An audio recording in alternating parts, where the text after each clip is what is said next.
Hi, folks. Welcome to the Skeleton Reps virtual Salon series. My name is Callie Considine. I'm a longtime collaborator, collaborating with the artistic director with the Skeleton Represents, Ria T. DeLulo. Tonight, we present Felice Locker's Mud Season. Felice, would you like to hop on and say hi to folks?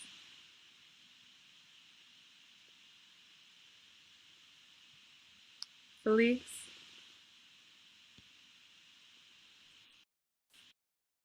Thank you. Thank you for joining the salon this evening.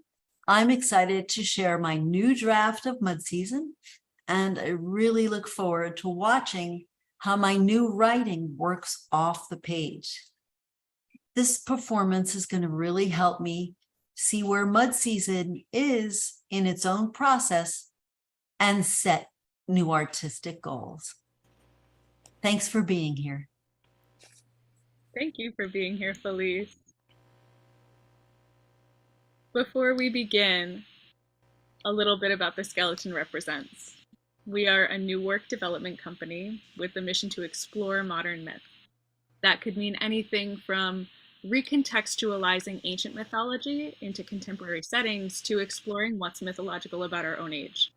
And the Salon series is our primary vehicle for new work development.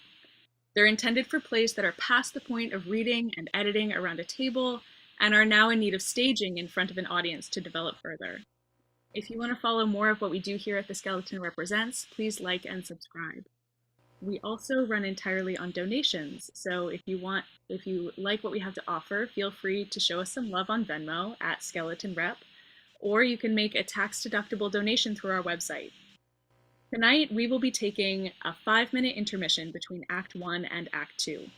After the show, the actors will turn their video on and take a bow, at which point you're welcome to put any regards in the YouTube chat box. For anyone who'd like to stay, I will lead a short post-show discussion where you can ask questions of the artists as well as share your compliments as we celebrate new work together. Thank you. And with no further ado, please sit back and enjoy Mud Season. Mud Season by Felice Locker. Act 1, Scene 1. Bitter days.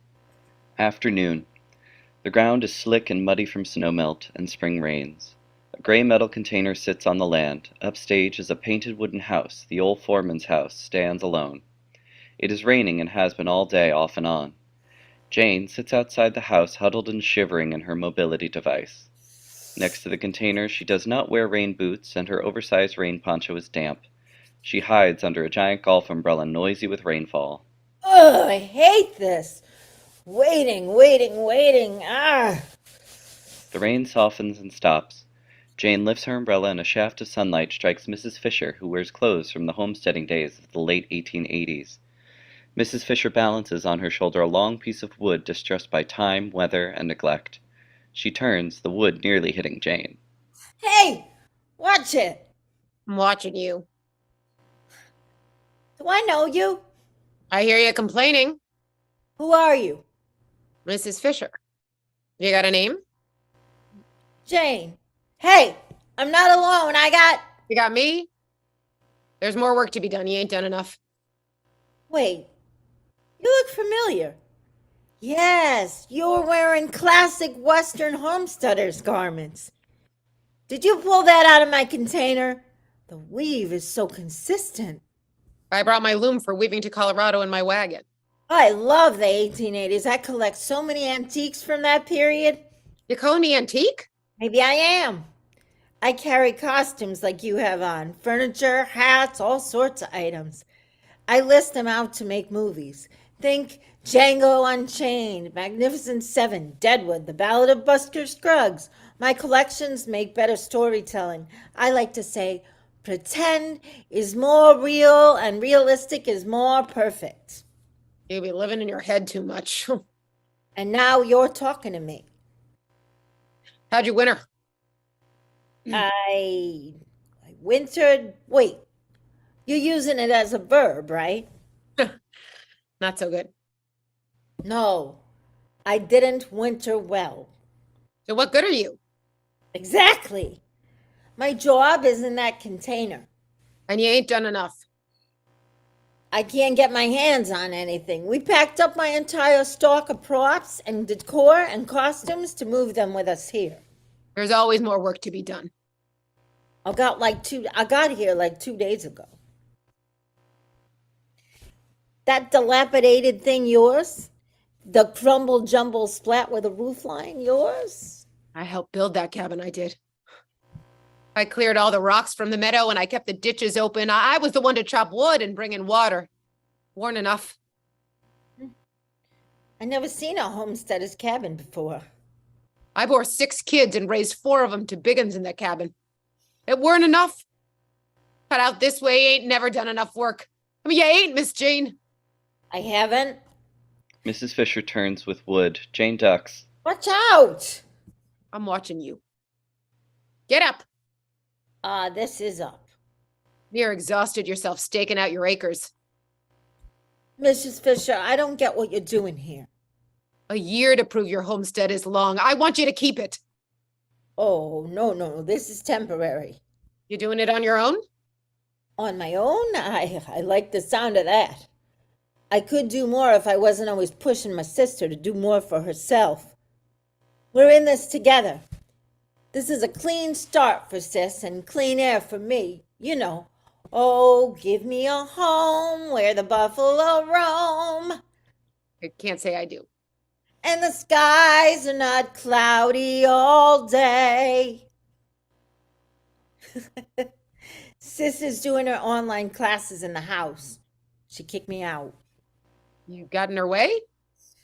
Oh, I'm always in her way. She says she can't concentrate with me around. I hope one day she'll stop blaming me for everything. Meanwhile, I help her. She's studying to be a nurse. I do the work and I pay the bills, and I hope she doesn't waste the money. It's what I can do for her. She's my sister.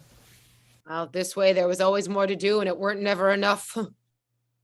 Not with that there sweet sunshine waiting at the bottom of Mr. Fisher's whiskey bottle. Sunshine? Where? Where the creek meets the forest. God, that's where she shines. Sis hates my trying to protect her, so it's hard to feel the good. You two got you some sister love there. I'm trying to get her to play her part better. That's my part. There's work to be done. You ain't doing enough. Let me have a look at you. Stop it. I'm not asking you to lift your skirts. Are you round or square? Doesn't matter what shape I am. Blanket don't look good enough for a horse. Well, these are the clothes I got on. They're tough to get into, even harder to move around in. Getting out of them is sheer impossible. You good with the needle? I sew a darn good stitch. When I was in school, I sewed clothes for my sister, for her body.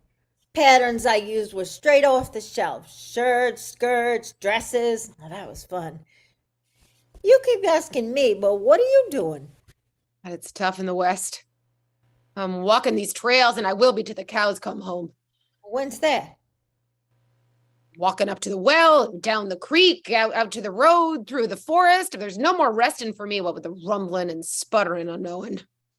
What are you talking about?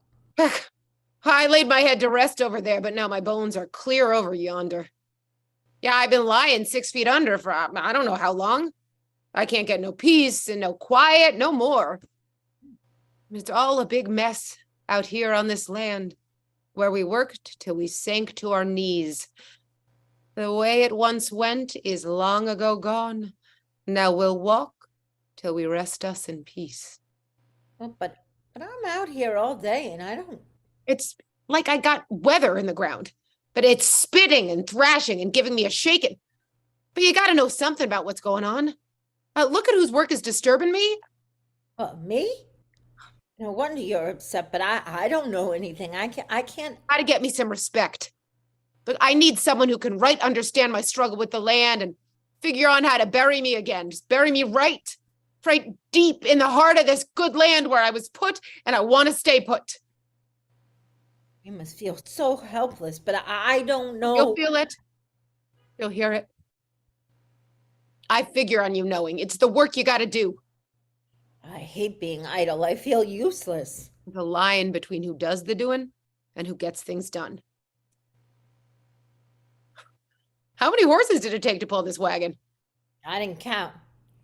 Everything I love is in there. Ain't nothing in that. What? That What? wagon can't take you no farther. It better. We can't stay here. This isn't Kansas anymore. You did the big push west to Colorado, girl. Like we all done. There's land for the grabbing and clean air enough to fill your lungs, but it's more than disappointing. These hills of ice. I dare you to do the work. I do that every day. Mrs. Fisher picks up the wood and turns. Jane ducks. The rain increases. Scene 2. Down in the dumps. The same day, early evening, it's still raining. Inside the old foreman's house, Jane sits at the table exploring the contents of a small Amazon Prime box. Sis enters with her device, reading. Listen to the police report in the Jackson County Weekly. Weekly?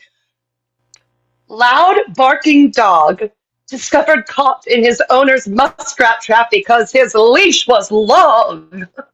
God. Shoot me now. I'm hungry and I feel like shit. What? You promised you'd stop. Stop. What? I didn't. Oh, I didn't order anything.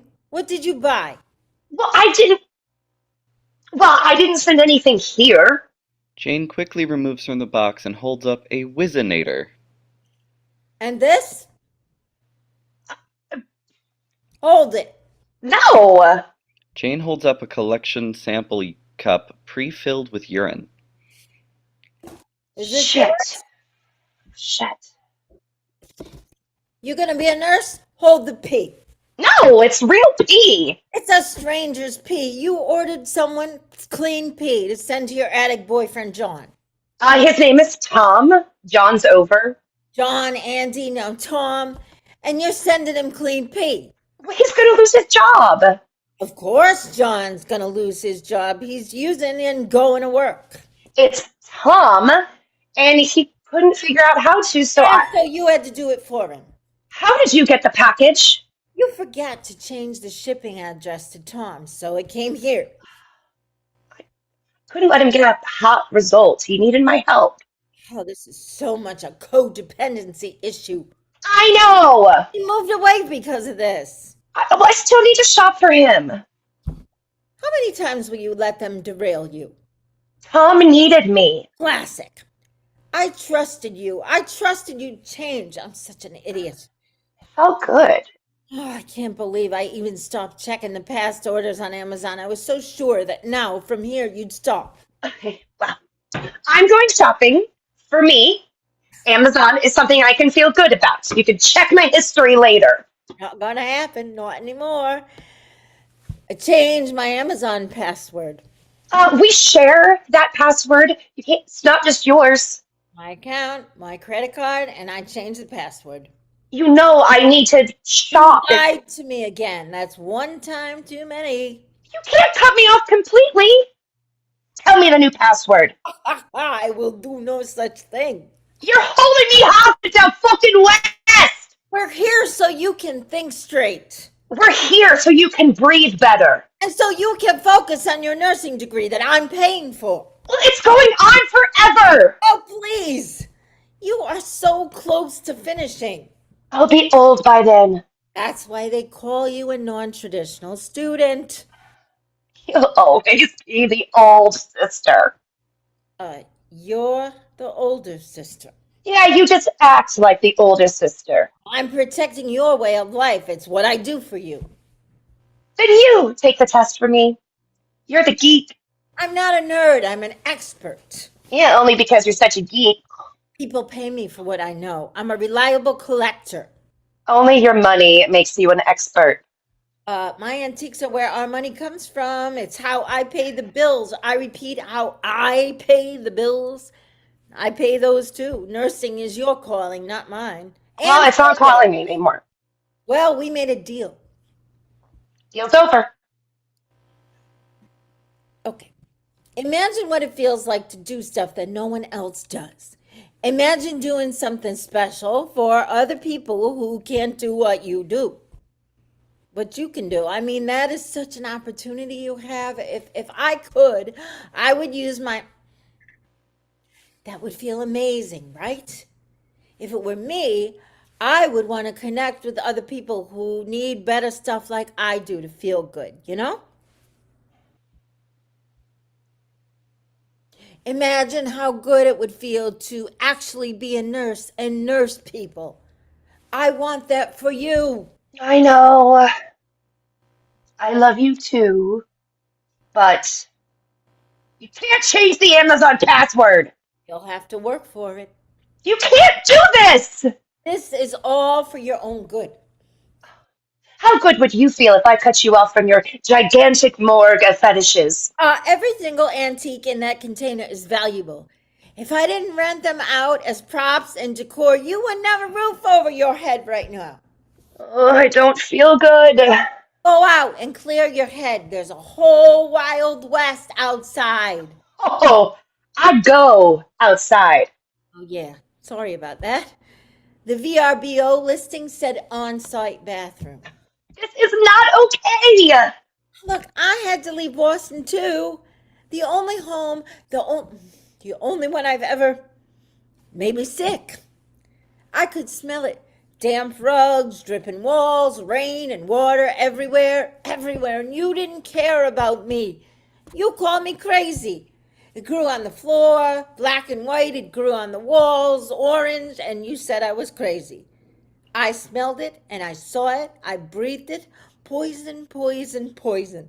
The test said our house was infected with mold and all their toxins. It was crazy for us to leave.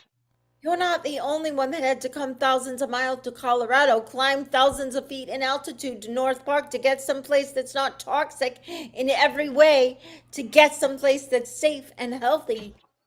This is crazy. Find someone else to wipe your ass. I wipe my own ass. I am never going to be your nurse. I want to go home! I don't know that we can. Scene 3. Sliding into place. The next day, morning, lots of mud surrounds the container, which looms larger. A garden hose snakes across the space, the sun brightens to the midday sun. On her lap, some needlework, as Jane listens to the sound of a pickup truck. She struggles in the mud to get to the container. Bill enters, slowly and solidly by the container, carrying an empty gallon water bottle, which he sets down. Bill pees at the corner of the container, confident in being alone. Jane moves to the container. Jane and Bill are not aware of their proximity to each other. Bill walks, studying the container's odd location. He notices Jane. Hey there. Hello. This looks right to you? Me? No. It's not right sitting here. No, not at all. You're going to have to see to making it right. Well, that's why I called. I'm just filling in for the ranch manager at this here old foreman's place. You're not him? No, he's been off his feet these last few weeks. I heard your truck. Bill, Jane. Or Jane. Because Jane is so short, so quick you could miss it. yeah, Jane it is. My sister calls me JJ. Well, that kind of defeats the purpose, of course, of the Jane. Jane holds up her needlework. I love fabrics. Cotton, wool, linen. I just have to touch them. They make me feel alive. Broadcloth and burlap, cotton and canvas, duck and denim, felt and fleece. I know, I'm talking too much about fabric. If it doesn't feel good, I won't use it because it won't work. I'm not making anything. I'm just practicing my stitches. Sewing takes skill, and I used to have it. I think I still have it. Bill enters with the empty water bottle. Well, that looks heavy. Nah, I'm looking to fill him. Here? I'm counting on you still got water. Back at my house, the well's not working. We have water. You can have some. I reckon the pump just gave up the ghost. Is that how things happen here in Colmont? Bill inserts the garden hose into the bottle. The water is filtered at the kitchen sink. The hose will work just fine. Take as much as you need. That's kind of you. Happy to help. So, Bill, tell me.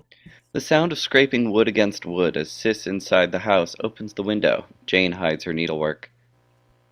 Another window trying to open after the long North Park winter. JJ, you need a blanket? I got plenty. You want another? So I can stay out of your way for longer? Sis moves away from the window. Now isn't a good time for me to talk. Just close the window. Where do I get one? Look in the closet, but I said no. Got one! Here. That's for my bed, not that. Sis pulls Jane with blanket into the window. Sis reaches and kisses Jane on the head. I forget sometimes that you're really here for me. A regular SOS. Ah, that's good. I'll call you SOS from now on. You want it or not? I love you too. Oh. You must be looking for me. I'm Sis. My sister. I'm so much more than that, JJ. Don't exaggerate. Oh, so nice to meet a local cowboy. Don't. Bill, it's nice to meet you. Bill, how's the water filling up going? Pretty nice. This town must have a spot to drink, a place to meet. Gotta be kidding me. Well, sure, we got one. Cattleman's Bar and Grill. Huh, I'll have to find it then. See you around. Again, the sound of scraping wood against wood as Sis shuts the window. And it closes. That's Sis. You two trucked this container from where? The East Coast, Boston. The two of us. I wouldn't make the trip without her, and she wouldn't without me. We stick together, always have. Like I was saying, it isn't right. You can't have the container in this here spot. Well, I didn't put it here. I put it back up there. That's not what I'm seeing. Why are you making this so hard? This isn't where it was yesterday. It moved. It started there, and now it's here. It moved. It moved like 10 feet. I'd say more like 10 or 15 yards. Overnight? I don't see how. It's not on wheels. This container here slid. Slid. Mud is strong. It slid on the mud? Ain't nothing mud can do. I can't believe that it Oh, was. hell yeah, mud is slick. Now you gotta move your container away from the ditch. Well, I can't move that. Well, I reckon you'll have to. I'm seeing it as it slid so darn close to blocking off the culvert. I don't know what a culvert is, so I don't care that it's close to doing what you say. Well, it's like this. We'll be putting in hay soon. We're opening the sluices and water will be running high in the ditches. This culvert has to take the water so the road don't flood. Well, this ditch is on the old foreman's ranch, right? We use that water for haying. Well, I'm not using it for hay. The water passes through this land that'll belong to another ranch downstream. It's like this. If you have beavers building dams in the creek on your property, and their dams are blocking the water from getting from your place all the way over to who has the right to use it, you'd have to break up the beaver dams. It's how it works around here. Not today. How's this going to work with your container getting in the way? It doesn't have to work. We're not staying long. Passing through, huh? Sis and me were waiting for the insurance to say they'll cover fixing the damage and the restoration of our house back east. Well, when's that going to be? I'll get the letter. Better be before my VRBO contract for this place expires. No, still, you'll need someone to move this container. I'm not moving it, not until I have to leave this rental, and then it's coming with me. Bill discovers a bird on the ground. Now, what you done here? I don't know. It's a bird. An eagle.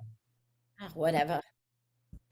Immature eagles have these markings. How is it? Dead. Well, maybe it's just hurt. Poison happened here. Poison? An eagle cries out above. I'm guessing you put out mouse poison around the house. Well, maybe you're all proud of the mice you're living with, but I don't like them. Look, the mice eat the poison from the little boxes in your house. They get thirsty and they run outside to drink. Pick up a nice cold beer, perhaps? No, they drop dead. And this young eagle sees your poison mice and it's just swoops Flies down. down here and eats my poison mice. And then you have a poison eagle. I have to report this eagle. You come out from the east with your sparkle and your shine. You think it all works by magic here. The sun rises in the east, streams ripple, rivers flow, hay grows, horses whinny and neigh. Yeah, well, It's a lot of hard work. Just staying alive. You can't go using poisons to clear away the parts that you don't like. Scene 4. A fluid shift out of time and reality. Jane struggles in the mud. She and her mobility device slip, slide, spin, and almost fall over. Her needlework lands in the mud. Suddenly, a shadow looms over her and quickly disappears. Jane looks up and the shadow looms over her again. She sees Mama Eagle approaching, her shadow thickening the air. Mama Eagle beats her wings, hovering above Jane. Jane, yeah? Jane, Yeah, yes, wait, what? Wait, you're a bird. I am an eagle. Here's proof. Uh, if I smell like fish, so you come up and talk to everything you see? You were hovering over the young eagle. I'm so sorry, I didn't know. We're neighbors, Jane. Wait, I've seen you. You're that painted wooden bird. None of us are what you see. No, you sit on top of the ranch gate on a fake wooden nest. You're that carving of a bird. Eagle. And now we're talking. We are. You're not even real. I sit on my eggs with a nest of hope and dreams like a real mama eagle. Word for that is brooding. I know the word for what you've been doing. So now I'm just stuck here in the mud, living in my head, waiting for your sage wisdom. I'm not an owl. I'm an eagle. If you look at my tail feathers, you'll see. Oh, will I? You can't compare what's in your container to what's in my nest. Can't I? I stand for this land and this great nation. Appearances.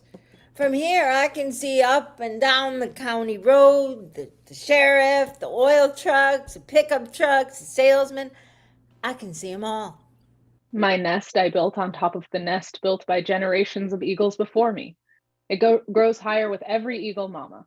My mama eagle and her mama eagle and mama eagles before us sat in that nest.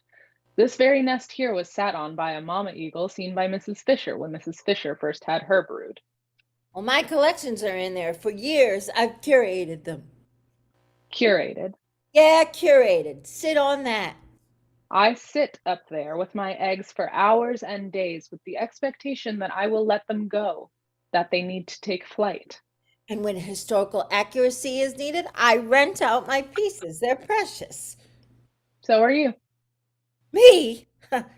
There's so little of me. I have no life. I have my antiques. It mortifies me. I came back from extinction and endangerment. I took flight to here. Me and Sis. I came back with new beginnings. I brought us here, but nothing feels different. I'm not sure I got us anywhere. My sister makes up stories covering for other people. She's been doing it for years. She said she changed when we got out here. It got kind of toxic at home, bad for both of us, so I made us move here for a few months, and I gotta make it work. Clean air and clean skies like the doctor wanted, but I didn't expect the emptiness here to be so big and beautiful, so majestic. It almost hurts to look at the open space. Anyway, the move here is what we did, are doing. Not yet a week. You got to take better care of yourself. Oh, I'm so busy pushing my sister, I don't find the time for my own needs.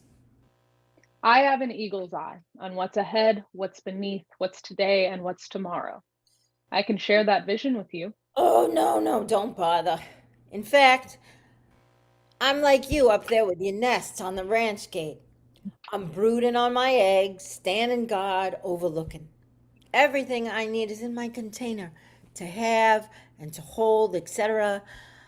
I just relived the lives of people who have already come and gone with the objects that were important to them. I'll just sit here. But I can never sit comfortably. My clothes never fit me right. If I could dream, I'd design clothes that I get in and out of more easily. I love designing and sewing clothes because I feel creative. I can express who I am, but sis would freak out. Sitting outside gives you a place to do your needlework, away from your sister. Oh, sis hates it outside here, so I would be safe with my sewing. It's like a secret. It's not what she expects of you. Oh, if I could dress right on the outside, I know I'd feel better inside about myself, and I'd talk better with other people, connect more. You wouldn't understand. You're special. You stand for something. I am a symbol of America. Hence the carving. Seeing you is supposed to be good luck. I'm an incubator for economic prosperity in this country. People naturally look to you. People naturally look at you too. Naturally, it's more of a looking down. You can use that. Being a cynosure, you can... Eyesore? Oh, that's perfect. Thank you. I said cynosure. It means of all eyes. As the center of attention, you can guide or lead others. And when you learn to be honest and truthful with yourself, I will help you. Oh, I can't see it, but I'd like to. Mama Eagle, will you help me? Yes, Jane. For now, here. Feathers? You can't possess them, but you can hold them. You trust me to preserve your heritage? I'm honored. I admire your strength and determination. My feathers can help you listen closely to what you say inside, like you are doing now, talking to me, or when you are in trouble, like you are now with your sister. Jane abruptly gets her vehicle unstuck and time continues on. Scene 5. Containing. A fluid shift into reality. The next day, Jane struggles in the mud. She holds multiple fabrics and pinking shears. Bill enters carrying a large empty water bottle. You're back. And you're still sitting here. Oh, the sticky mud gets on everything. It dries out my skin, coats my clothes. Your dust's got to work right so you can function here in North Park. I walk the hills of sage I know so well, and ride the grassy meadows' glories. I'm meaning my jeans. They're tough and durable while riding horses or four-wheelers or fixing fence. They protect me from brush and other scratchy plants, and they got some stretch in the saddle. I'm trying to work out so many different qualities. Easy in and out, comfortable, functional, and now stretch in the saddle. I don't know if I can do it all. You been out here all night? It's safe. I got these. See these sawtooth blades? They cut zigzags. I love them, especially when I'm keeping a seam from fraying. Works on denim. Bill, I feel like I don't belong inside.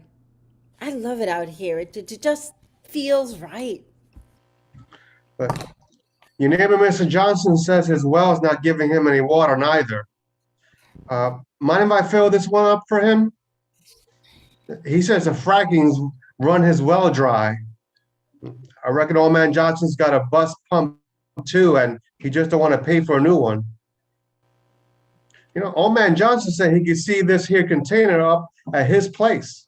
Well, I'm minding my own business and he can do the same. Old man Johnson said he could see you sitting next to it, right through his kitchen window. Wood straining against wood as the window opens quickly. Miss me yet, JJ? Jane hides her needlework. Need something, sis? You getting settled? I said I will. Coming in. No, don't. I'm not done. So, empty your suitcase already. I'm annoyed when I see it. Why do I have to unpack if you don't? I want to get back home as much as you do. More. I know. You're right. Stop fighting it. We're here for now and let's make the most of it. I can't. You have to help me. I will. You know I will. But you make me feel like mom trying to keep it all together. I got my real job and I got a second job dealing with you. Okay, remember when we were kids and I had to miss school for you? Sis, shut it. She slams the window shut. Phil kicks the container. What are you doing in my container? I'm listening. Sis enters, dressed in city clothes with inappropriate city shoes, walking very cautiously and impatiently in the mud. Bill checks out Sis and kicks the container again. Hey, don't be so rough. Do I look rough to you? Had a rougher ride before this. I'm hearing that it's not packed too tight. That doesn't sound right. Well, shouldn't take long to unload it. Unload it! Unload it? Well, old man Johnson's wants to give you some help unloading your container. Old man Johnson seems pretty busy looking over here. Like I said, I'm not moving it and I'm not unloading it. I am staying with my container and my container is staying with me. I can't make the neighbors happy too. JJ has no plans to unload the container. Johnson says he'll send over some of his cowboys to get the job done. Now that might make Sis happy, but I'm not. Oh, wait, what might make me happy? Cowboys. Johnson's got him to spare. Oh, I just need one. Remember, this is Bill.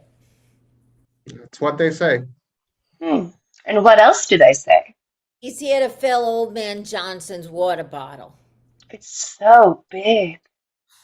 He's not here for talk like that, sis. Can't be him. Bill, you seem like a nice guy. Don't let JJ bore you to death with what needs doing. What you got in there? Because, mud can be sly. Antiques. My whole catalog. Sly? Yeah, until it dries. Mud is very unpredictable. Antiques I'm storing here. I rent out to make movies. Tables and ladders, scales and screens, bells and jugs. Think Django Unchained. Quentin Tarantino?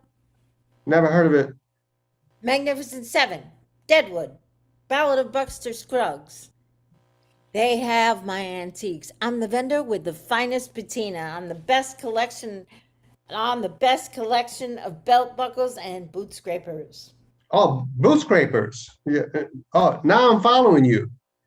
Colorado air and altitude not good for old things. Dries them out till they want to split. My Windsor chairs, they're Victorian. They'll get some crackle and crunch. They will. I'm in discussion with Amazon Originals to get my Windsor chairs in a movie. Yeah. Container might run away with the rains that are coming. This is mud season after all. Mud season? Behind us are clouds. And behind them are mountains packed with snow from 8 months, maybe 9 months of winter. Like I said, you got more rain coming tonight. And the snow melts up there. So you're gonna get all that water heading down the mountains, filling in the ditches up to their highest, all around, all along the road.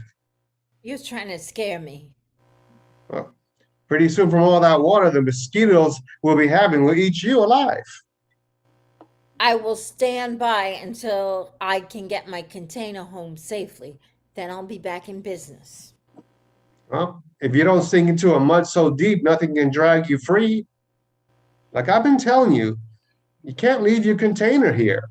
I don't know how else to say it. Is that a threat? I'm sorry. I gotta head up to school, get my kids. Sure. I'm on my own. Their mom's fascination with the West ran out. Say hello to Mr. Johnson when you bring him my water. Tell him tomorrow I'll put on a nice hat for him to see. And you might want to get some boots too that like mud season. This here right now is where I talk about growing people like you. Like me? You never put your mind to this before. I can see that. To what? You. On you. You got to make it about you because no one else will. I gotta get a life of my own. Scene 6. Nose to knees. The next day, early morning, from the outhouse comes singing. Jane stares silently at the musical outhouse. She begins to sing too.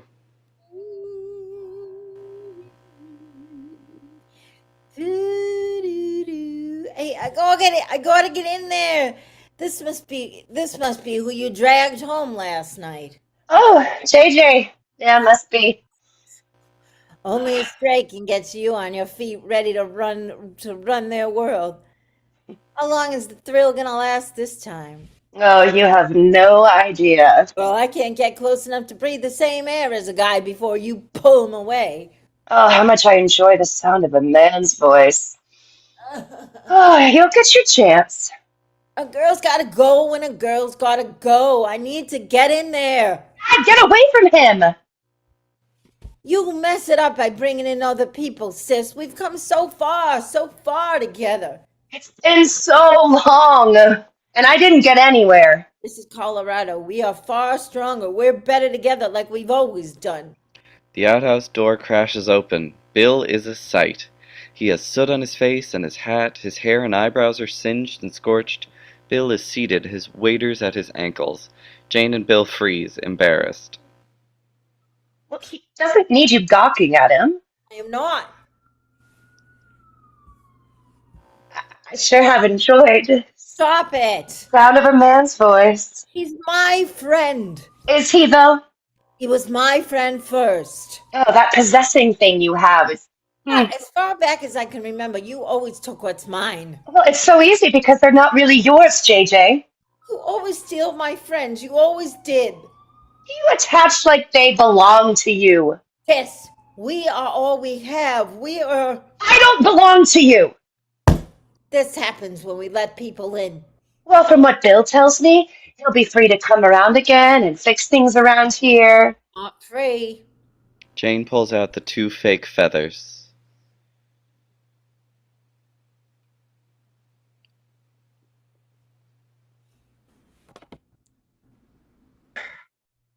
Might be.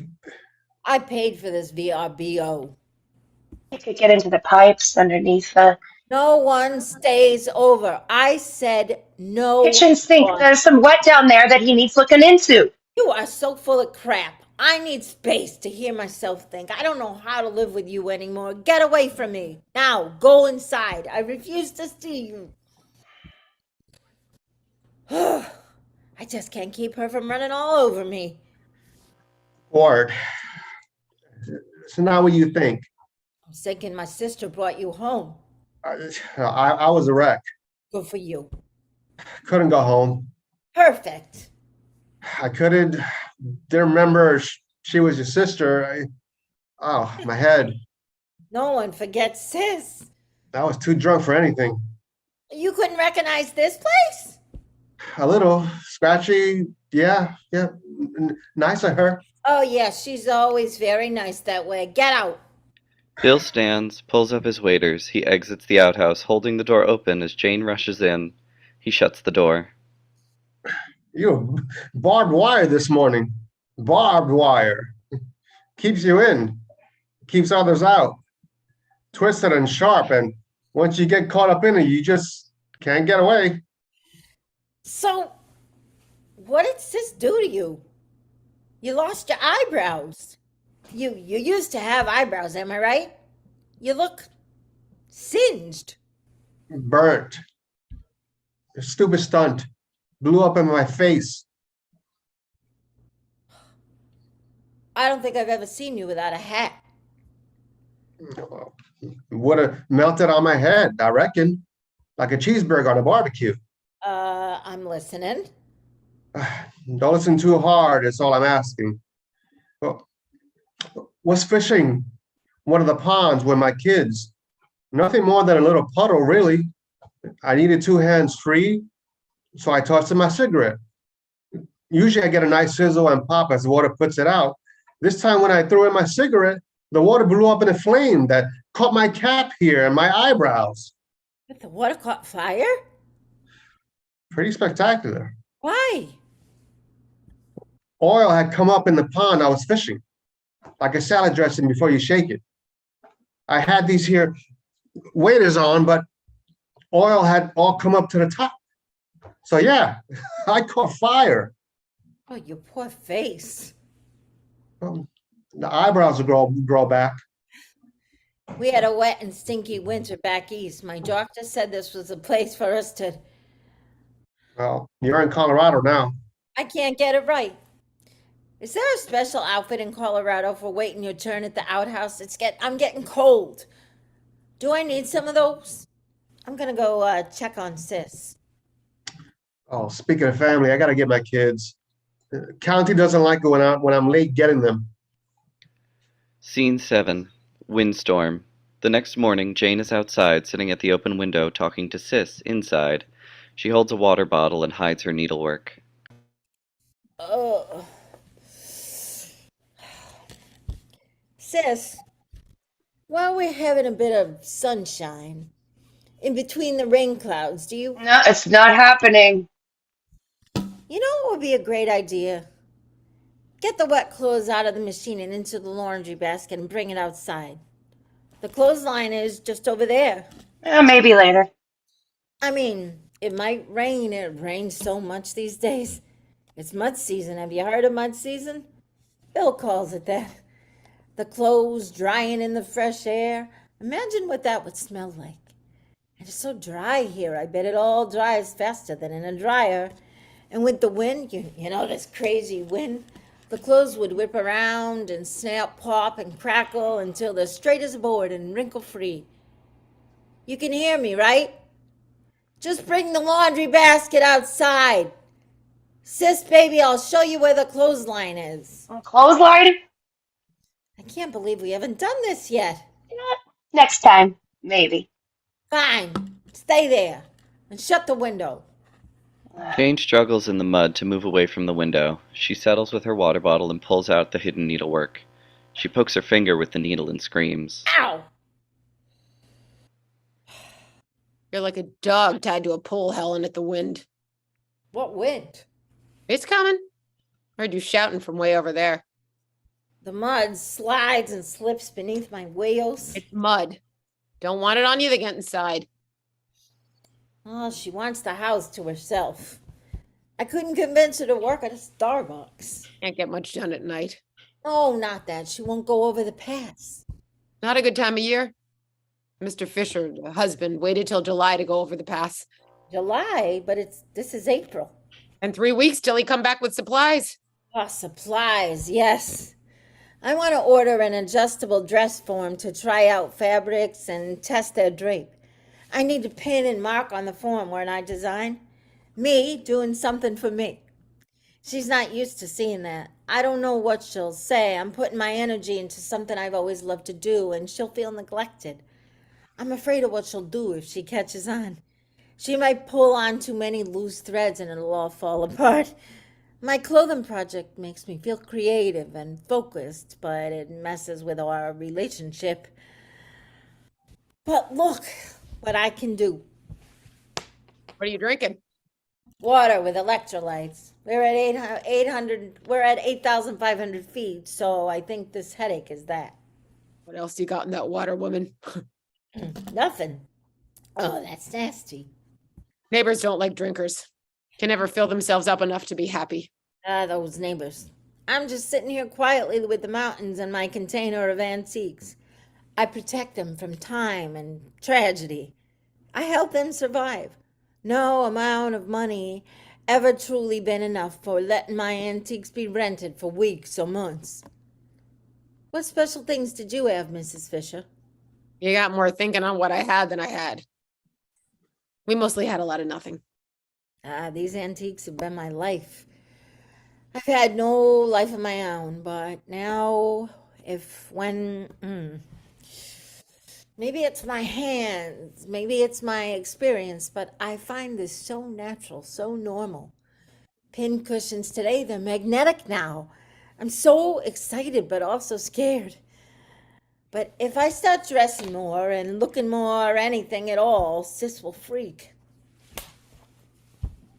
My favorite sewing notion is always the seam ripper. The blade rips through the thread to remove stitches. I better not talk to Sis when I have a seam ripper in my hand. Let's have a look at you. You're seeing what's wrong about me, and you're wondering, and you're not getting past the figuring and staring to seeing me. Bodies. We can see them. I'll be damned if the whole world ain't looking and seeing every woman's body. And yours is as good as any. That's why I'm doing this. My clothes say disability, but they don't fit my disability. Yes, Disability. you're awkward like. Ashamed of that mess of garments you've been putting yourself into? I'm not embarrassed. I'm uncomfortable. I want to create something that's fashionable and functional, so I can live in my body and feel more myself and get out more. A gentle wind starts blowing. I'm outside more here in 1 week than in a whole year back east. I reckon none of those scraps gonna protect you from what's coming. I don't like the feel of that wind.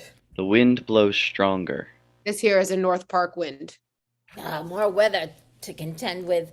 There's never enough time for my clothing. There's never enough time for my clothing project. I get more and more ideas that I want to work up, but there's only so many hours in a day. You need your strength to find this wind.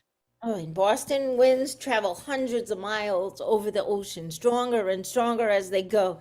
Then they slam into you like a car hits a brick wall. The wind cuts through her. This wind will whip right through you. To keep warm back east, we buy clothes the size up to fit extra layers under. Jane struggles against the wind. Layers of man after man after man calling on sunshine when this weather hits to keep their hands warm. Oh, the wind is sucking the air out of me. Furious this morning. It's gonna blow me right off my seat. Further than that? Oh, if I had my tug-a-dog here, I could... I don't see no dog helping you now. I want a new service dog. I applied for one. What? No, I can't hear you. Sis says I'll never get approved for a new service dog because I didn't take good care of Tug-a-Dog. But I did. Sister cuts you down like a logger cuts a tree. We're sisters. It's sister love. Not the most important kind. You'll see. I seen the roof ripped off the old foreman's house. I don't know where you'll wind up. Get out of the wind. Oh, Mrs. Fisher, help me over there. Mrs. Fisher pushes Jane through the mud to the container, straining against the wind. Jane drops the heavy fabrics. This kind of wind takes everything. Everything? I can't reach. Mrs. Fisher loops her shawl through the door handle. Jane pulls on it to open the door like a service dog would. Get inside! Inside! Tug-a-dog, I need you. Suddenly the container door flies open in the wind, lights up on a cavernous container. It's gone. It's all gone. There's nothing. My life was in there, my life's work. All I collected and all I curated. The memories I protected and the lives I rescued from time and weather and destruction and bad people and poison. I moved them all into this big box. that I set down right here for safekeeping in this place big and broad enough to hold it all safely in this home on the range, Colorado. All is gone. The container is empty. Empty like a stomach never fed. My cooking utensils and milliner's tools and shoemaking molds and ladders and saws and scythes and rakes and seamstresses and tailor's tools and pharmacists and cabinets and workbenches and chopping balls and butcher tables and linens and Hammonds and Dear Jane, hollow in my ears, my heart racing, rising. I can't control the pounding drum in my chest. Pin marks and impressions and stains and dents and cuts and rubs and ridges and cracks and sweat and tears and blood and blood and blood. Like I'm blindfolded and my friends, lovers, family stand out of reach. I can't touch them, I can't see. you've been brooding on empty eggs. My head's like a bomb exploding the memory of before it all went up in pieces and pushed away another place in time. Life collected and contained. Desiccated strands of others' lives, not yours. I came all this way to protect my everything. You will not go home with nothing, Jane. Just an empty box. You possessed what others wanted. An empty box, crusted and useless like I am. I will feed you. Am I alive? Nothing. Holding, nothing, having, nothing, being, nothing. I am nothing on top of nothing, on top of never and nowhere and no how. No Jane, not Jane. No. No. Scene 8. On the heath. Hours later, the ground is littered with detritus. The container is distorted and cavernous. Jane is in the container.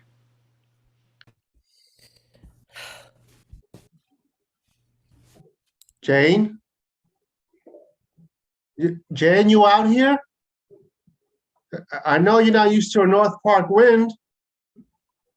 Jane? Doggone it. The wind cracked your container wide open. It's nothing.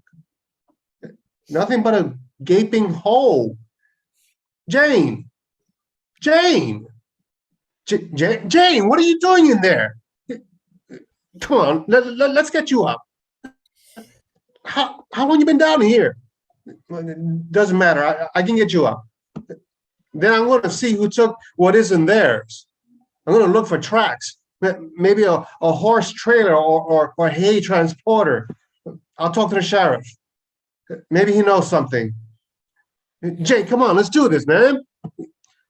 You can't stay in here. I'm nothing out there if there's nothing in here. I got you. You got the worst of the wind out here. I got the worst of everything everywhere. JJ, Tom won't pick up the phone. I have to talk to him or I'm going to go crazy. JJ! Are your kids okay? They're used to the wind. This wind takes everything. Sis enters carrying a laundry basket filled with clothes. I really just broke my ankle. Well, it's muddy out here. That's a gopher hole. And you're wearing what? What the hell is a hole doing there? Oh, Jade. Sis, it's empty. I'm so sorry. I lost everything. I was thinking of telling you about this, but What? What did you do now? how about that money? No, not the boyfriend, please, not the boyfriend. I had to help him. So you helped Tom steal from me? We're not stole. Then where are all my things? Find my things! Bill raps on the container. Stop it! That sound makes me shiver.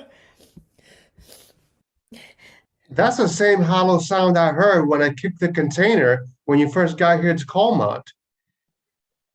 That hollow sound says to me, this container was empty all along. So I paid to transport an empty container? It still weighed plenty. Sis! You let me put an empty container on the truck. It's been empty and you let me move it 2/3 of the way across the country when you knew? Yeah. But I watched the movers put all the boxes in the container in Boston. I signed for it. Box after box after table after box after... So what are you saying? I mean, like Bill said, it was empty when we got here. What did you do? You set me up to disappoint you. I gave you packing tape and a clipboard. I'm thinking of all the lies you told me, all these weeks of lies, all the pounds and pounds and cubic feet of lies, and all packed into my container that I paid to get to Colorado. You made a fool of me. I don't want to be involved in your mudslinging, but where did you put all the stuff? Started in Boston. You and Tom the addict are in possession of my antiques. We were. You're killing me, sis. Okay, I see what this is. I'm going to stay out of it. You have my collections or what? Sorry. We sold them all, piece by piece. You know I only lend them out, like a library. You sold off every piece? Oh, you cracked this wide open. Libraries are dead, JJ. I put your stuff on eBay, Etsy, antiques.com to collectors, other people doing what you do. Oh, no. Tom begged me and I had no choice. You and I had to move out here. It was like we were running away together. I have a life back east. I am needed there. Tom needs me. I didn't want to move. I thought it would be good for both of us. You made us do it. Really, it's your fault. I'm not going to take sides. How could you? I don't know. It just sort of came together, and I never stopped to. Didn't you think about me? Well, yeah, eventually. Eventually? You set me up to fail. I You don't want let this happen, JJ. I don't want to interfere, but this all started. Everything's gone? My whole catalog? I had to do the last few sales from here, so that's why I've been sending you outside, or you'd have seen what I was doing and not doing. This here all started happening back east. Huh. I said I was sorry. Where's the oak humidor? Stop. God, you're so angry. What's a humidor? A storage cabinet for cigars. Okay, this one girl bought it to store her grandfather's ashes because he died of lung cancer. My sterling silver hand mirror, where is it? Oh, that. Yeah. That's the first item I ever bought. He used to let me hold it in the hand mirror and pretend I was a princess. It was Edwardian. I didn't want to sell it. It was Art Nouveau. It'll be okay. The brass bed, where is it? You don't know how to value it. You don't know. No, I know. I didn't need any of that. Oh, not the brass bed. You know how much it means to me. It's a rare find in the U.S. because it was made in Birmingham, England. It has the original hollow brass finished with good warm time patina. I know. It's old, but I had to. I sold it. It was manufactured in 1848. It's going to be in a movie. What? Yeah, I understand some handcuffs are involved, but... You're milking this now. Why did you do this to me? It was only fair. Fair? I hate how you think this is okay. Just do the stupid things you do and apologize after. You never change. You always. Oh, well, I'm believing in you. You're not believing in me. Oh, show me that's true. This throws the laundry basket at Jane's feet. She pulls out fabrics, garments, patterns, a sketchbook of designs. I'll show you. I found these fabrics under your bed, these patterns in the closet with the blankets, and since it was getting so interesting, I found this book under the floorboards. Oh, you looking for loose change? JJ, you talk to yourself. No, I don't. I hear you when I open the window, but I can't hear what you're saying. I wasn't talking to you. You talk to yourself for like 10 minutes at a time. So I went looking for what's really going on with you. Oh, so now you're rifling through my stuff in the house. I got proof you've got something else going on. With fabrics and clothes and patterns, a book where you do designs. I can't stand it. I cut you down of your superbness and your superiority-ness, and now I find you got this going on. What are you talking about? I have had no life of my own. I have my antiques. Well, I had them. I only lived the lives of people who lived with these objects, not my life. Like there's something wrong with me. Like I don't deserve to live for myself. Oh, this is all part of some new plan, some big plan. I sat outside in the rain, in the mud, my business shut down and shut out by you. Oh. It made me feel uneasy, restless, wild almost. So I started to focus on the thing I always loved to do. Since I was a kid, I loved sewing. Mixing that with what I learned from my antique clothing, I got excited about fabrics and clothes and designing what I need for myself. You kept it a secret to keep me out. I kept it a secret to protect you and to protect the way we are with each other. This whole time I felt bad because I was so afraid of what you would say. You rely on my collection of antiques, and I thought you wouldn't want me to change that. I'm glad you know, because it was exhausting keeping it from you. I feel relieved. You never really know someone else. And now I know you didn't care about causing trouble for us. Not even your sister, who you love. Who loves you? But I need clothes that suit me the way I am, that make me feel good. Oh, God, it's more than I can bear. In my deepest thoughts, in my heart, somehow I thought you'd be happy for me. I can't stand to watch you do it again. I want to say to you, oh, too bad, but instead... Look what I'm really good at. I get to create clothes and make my dreams come true, and I'm glad you know. You know what? There's no room for me in any of this. I'm just watching. I get to eat shit. All of this is about me, my dreams, my passion for once, because it's never been about me. It's always about you. You always got everything. Attention, money, time, love. You hate everything I am. Everyone loved you more than me. You never respected me. Even though I am more. I am less. You hate what I'm not. Under Jane, for Jane, around Jane, Jane, Jane. I can't believe you resent me for being disabled. And you never tried to get better. Stop this now. Because of what you are, I was truant. You hate yourself. I couldn't be in class and with you at the same time. I was a kid. And so was I. Because of you, I missed dates and parties. I even missed prom. Your family. You messed me up.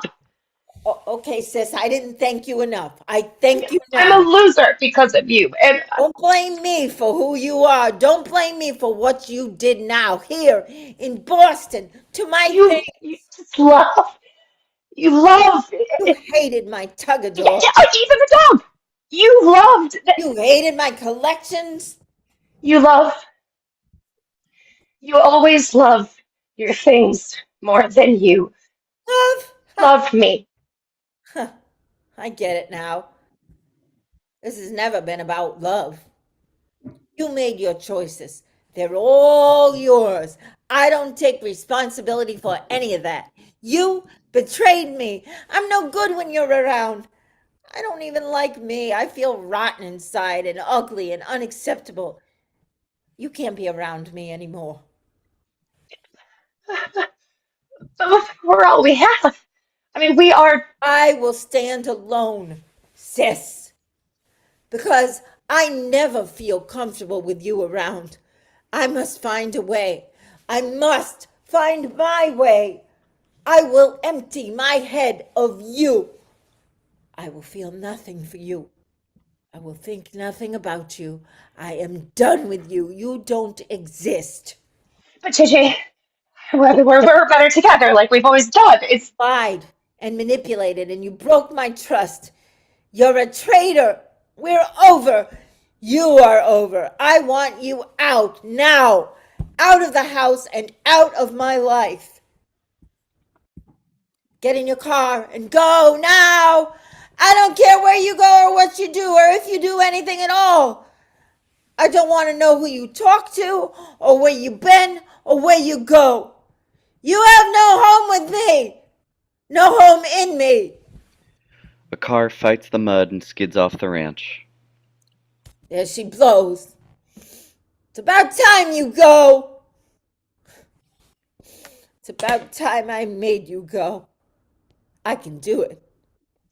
I can do it on my own. Go! Get out!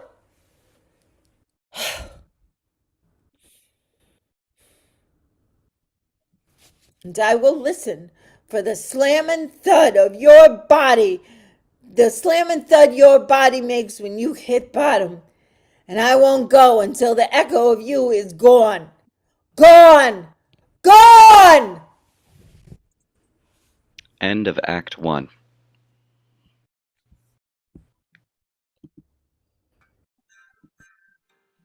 Oh, give me a home where the buffalo roam, where the deer and the antelope play, where seldom is heard a discouraging word, and the skies are not cloudy all day. Home, home on the range, where the deer and the antelope play, where seldom is heard a discouraging word, and the skies are not cloudy all day. How often at night, when the heavens are bright, with the light of the glittering stars, I stood there amazed, and I asked as I gazed, does their glory exceed that of ours? Home, home on the range, where the deer and the antelope play, where seldom is heard a discouraging word, and the skies are not cloudy all day.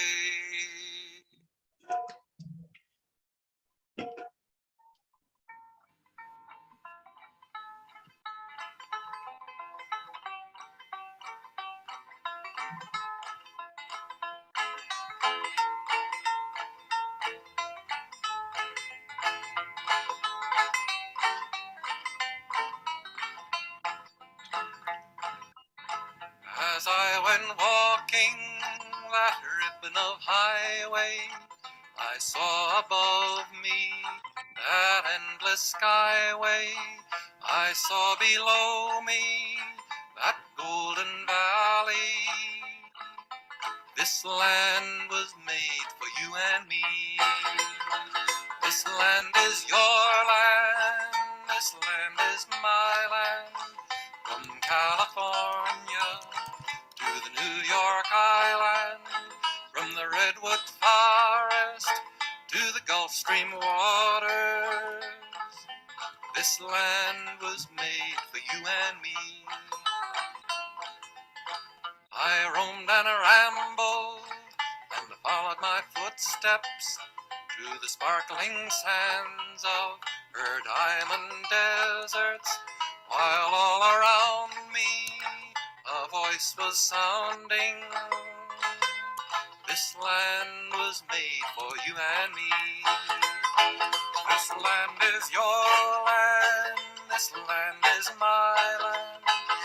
From California to the New York Island, from the Redwood Forest to the Gulf Stream waters, this land was made for you and me. The sun came shining and I was strolling, and the wheat fields waving, and the dust clouds rolling, and the fog was lifting, and the voice was chanting. This land was made for you and me. This land is your land, this land is my land. From California to the New York Island, from the Redwood Forest to the Gulf Stream waters, this land was made for you and me.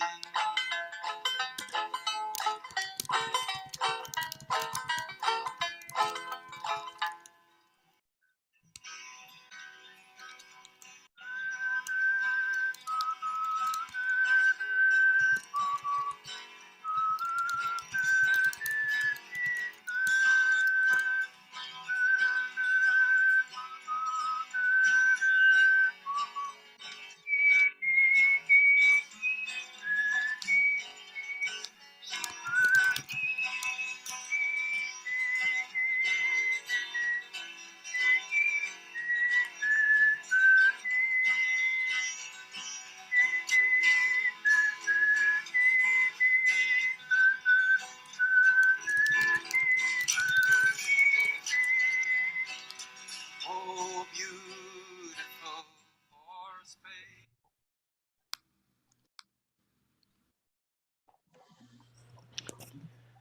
Act 2, Scene 1. Sunshine on my shoulder. Hanging on the container and visible to the road is a very large banner with text in an old worldy font. See me? 303-555-5555. The banner is clearly in Jane's head. Jane holds the feathers that Mama Eagle gave her.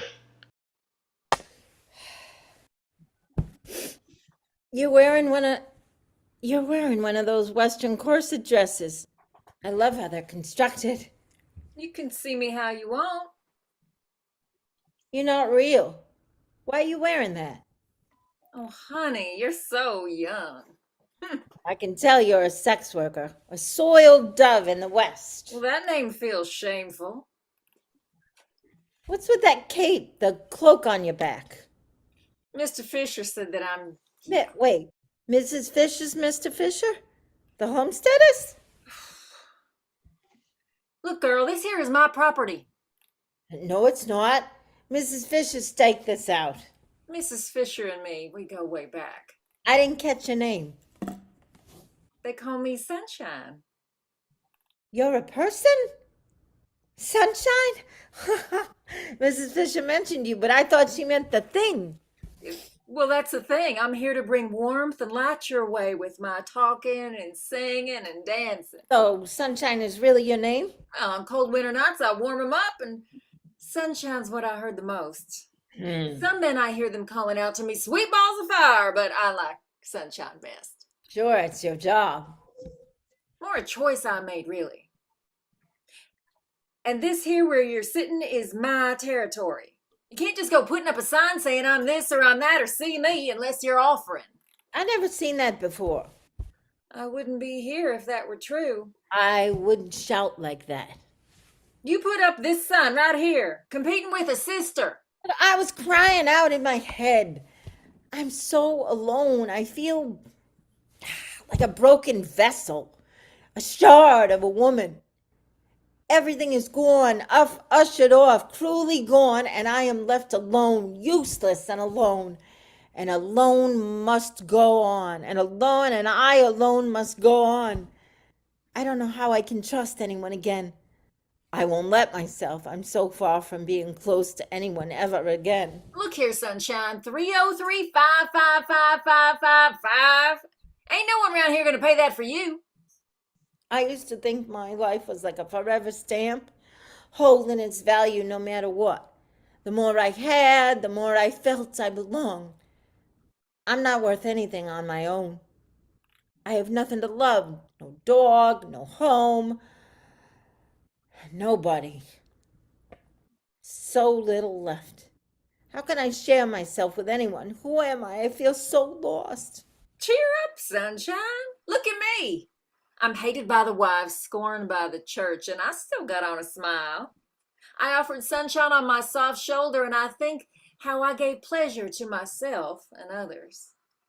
What gives you a pleasing feeling? Pleases me to be outside. You're the one disturbing my peace and quiet? I can't rest with the ground moving like it is. Oh, you're disturbed too? Mrs. Fisher told me the same thing. That sounds terrible. Rumbling and crumbling too deep down in the land. So it's not just what I see here on the surface. That must be infuriating. Scary too. I had me a nice spot, but now it's like a train is coming and passing, but it never passes. It rumbles and sputters and spits. Must be liquid gold 'cause it's constant. It never lets up. You're in a tough spot here. It's all a big mess out here on this land. Where we worked till we sank to our knees. The way it once went is gone long ago. Now we'll walk till we rest us in peace. Well, I don't know what I can do.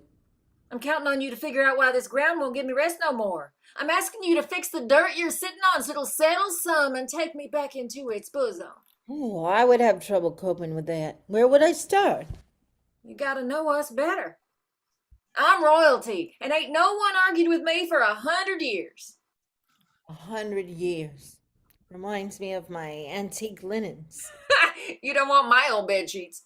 Though once Mrs. Fisher stopped putting her back into it, her sheets were no better than mine. You rub your nose down in them sheets long enough, you'll see pictures moving before your eyes. Oh, I've never been good at getting close with people. My only people was Sis, really. So I guess I never really been close with people. I'm missing out. You are missing out. Your sister don't want you to feel what you want to feel. I'm seeing now that we weren't really close, me and Sis. But there is my dog, my Tugger dog, and no, I guess that's not people, but we were close. I love Tugger dog. I gave him a good home. You sure? Well, Sis didn't think I did. There are people going to talk out flat opposite from me. You can't put up a sign as bright as the sunrise that catches everyone's eyes saying, I'm this or I'm that, see me. You got to feel and you got to know what you're offering and what you're keeping for yourself. Start looking in on who's sleeping on the bed linens you still got. Oh, you mean me? I am. I am good at giving and caring. It's so treacherous in this mud, like pushing through the pain I have from my past. Last winter, I could feel that my Tugger dog wasn't breathing right. I could feel his breathing was off.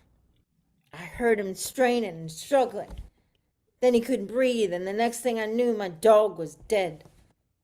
I found out that he had breathed toxic mold into his lungs, and I'd heard it, and in his breathing before I could see it growing. The mold back home killed my dog, and I let it happen. I did. My sister didn't do it. I knew he wasn't right, and I didn't protect him. I lost my dog, my Tugger dog. I did. I'm responsible. I love that dog, and I didn't protect him. I'm responsible for darkness. So much damage. I couldn't keep my own service dog safe back home, and here I poisoned the local wildlife to death. I'm no good. I'm not good enough, just like they always said. You gotta know who's holding you back. Me and Sis, I really thought we were in this together. I know I blame Sis. I called her a traitor. Maybe it's not all Sis's fault. I pushed her to do more with herself. Maybe I pushed her too far. Maybe it's my fault too. I remember when we were kids that everyone was always helping me. Once Mom and Dad were out of the picture and it was just Sis and me, I tried to balance things. It made me feel good to help her out. Giving her my time and money made me feel better for taking so much of the family's time and money. But while I'm trying to help her, she's telling me you are not good enough because you are not perfect. You are not perfect. You can't be good enough and you can't succeed. That was her message to me for years. We're both to blame. We're both guilty. I can see that now. If you want to be seen different than you get seen right now, you got to first look at you. I'm so done with both stories. The one I'm telling her and the one she told me. I am also responsible for this darkness. I know she's gone and I know I sent her away. All these years I've been taking Sis's attacks and insults and abuse and begging and neediness and because I felt guilty. But I don't feel any of that anymore. Done. I have to let her go. In here. Let her go. Let us go. I will go on my own way.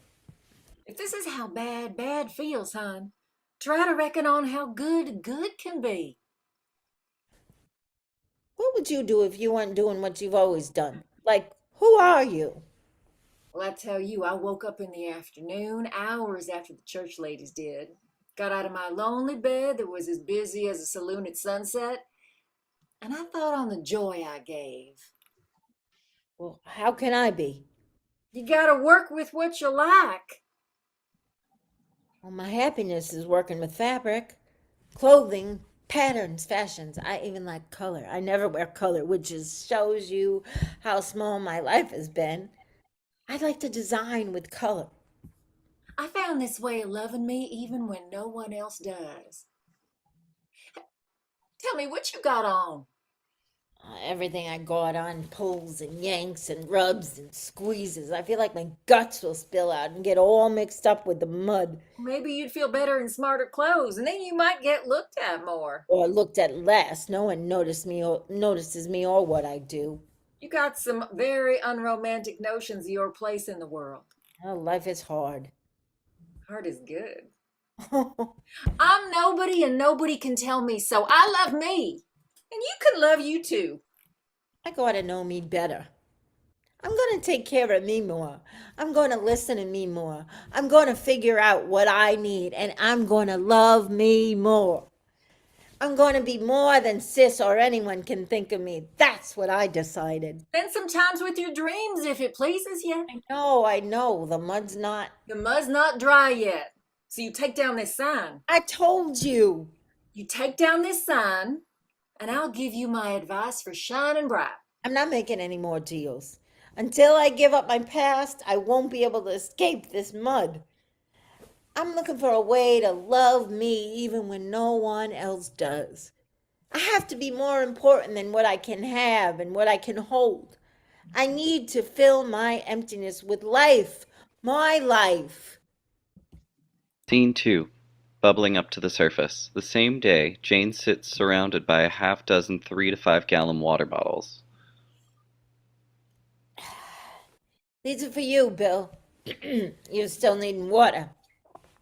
I filled these up for you, and you can fill the others if you want. But when you called, I was thinking you were going to ask me to do something for you. I know you're busy, Bill. You got kids, and they need to drink good water. I'll start filling these up and get out of your hair. This is gone. Wow. What will you do? I mean, but don't you need her? It would be normal to think that, but Sis didn't do anything around the house, and I rely on someone coming in where I need it. You pump a lot of your good stuff her way. Oh, not anymore. I'm tired from all of it. Fighting to find what's good in the sister love. Doesn't your sister push you too? No, it's not what you'd imagine from looking at us. She's still around. You saw her? Saw her at the post office, then the bank, Bank. then well, not the courthouse. But you were at the courthouse. Then I saw her at Cattleman's, the bar and saloon. Was she smoking? Did you see her smoking? Really? Oh gosh, I sound too interested. I am too interested. I'm a mess. I've tried to protect her for so long. I'm ready to swoop in and rescue her, even though I kicked her out. What a muddle! I've got to stop. I'll stop. She was talking to people. Did you talk to her? She asked me about my kids. I show her their photo. This is their photo. These are my kids. Let me see. How old are they? They're adorable. I bring them around. Meanwhile, thanks for the water. You can have all you need, Bill. How else can I help with the kids? Did Sis say something about me? Anything? No, don't tell me. Just keep an eye on her because I know, don't do that but don't stop telling me that she's okay, that she's around, she's okay. You're wanting sis back here? No, I can't have her back. Got it. I might never hear from Sis again. I guess that's what you're after. I guess that's what you're after. If that's what happens, I'll be losing the only family I really have, and I'll be left with only myself. Yeah, I hear you. She's probably better off without me. I know she is. She can figure out stuff on her own, learn to cope without me doing it for her. Like a round bale of hay in the winter. I don't get you. Unroll it a little at a time. You're a good friend, Bill.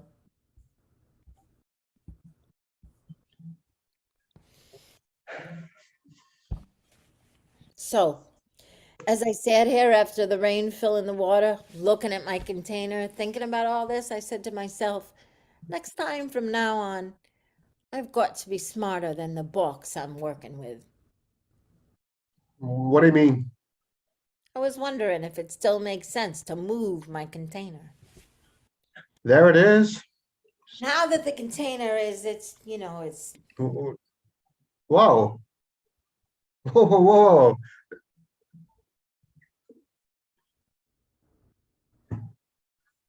That container, it weighs a ton more now. I hope it will be easier to move it. Should I give you my barbed wire collection? I mean, it's not doing me any good in the shed. I just didn't lose what's in the container. I lost my business. I gotta figure out what to do with me first, how I'm going to live. What are you doing with it? I decided to move the container up to a place where it doesn't bother anybody, and the water flowing. Should make me more welcome just until I figure out what to do with it. No one's baking you a cake. They do that where you come from back east? I'm starting over with the container, so if I can get it to its spot before the mud shifted it. Well, back up there, you could still see it from the road. All I'm worried about is what I do if I can't go home. If they won't pay to restore my house, then I can't go back to my house because it's unlivable for me. It never bothered Sis, but it made me sick. I was supposed to get a letter from the insurance. That's why I came here in the first place, for the clean air and clean skies of Colorado. Remember what you said when you lost your eyebrows? You said the water caught fire and blew up in your face. That's a lot of thinking on my face. I'm not toying with you. Why in the world did the pond catch fire? Well, I reckon it's all part of the fracking. Wait. How do you spell that? I thought that was just a way, that it was just your North Parkway. It's underground oil and gas drilling. Doesn't oil and gas always come from underground? Well, drilling around here, it's hydraulic fracturing. It means it's drilling down a ways first and then turning and drilling horizontally. That's disturbing. Well, fracking is breaking up the solid rock to get to the oil and gas. No wonder why Sunshine can't rest. The land turned itself over and over the dead. Well, that's unsettling. No, I won't say more. Go on, I'm interested. Well, and drilling horizontally through the rock makes it possible to drill several wells from just one above ground pad. Well, that makes some sense. So you got the drilling and also using high pressure. That's the rumbling and shrieking. The likes of you won't hear none of it.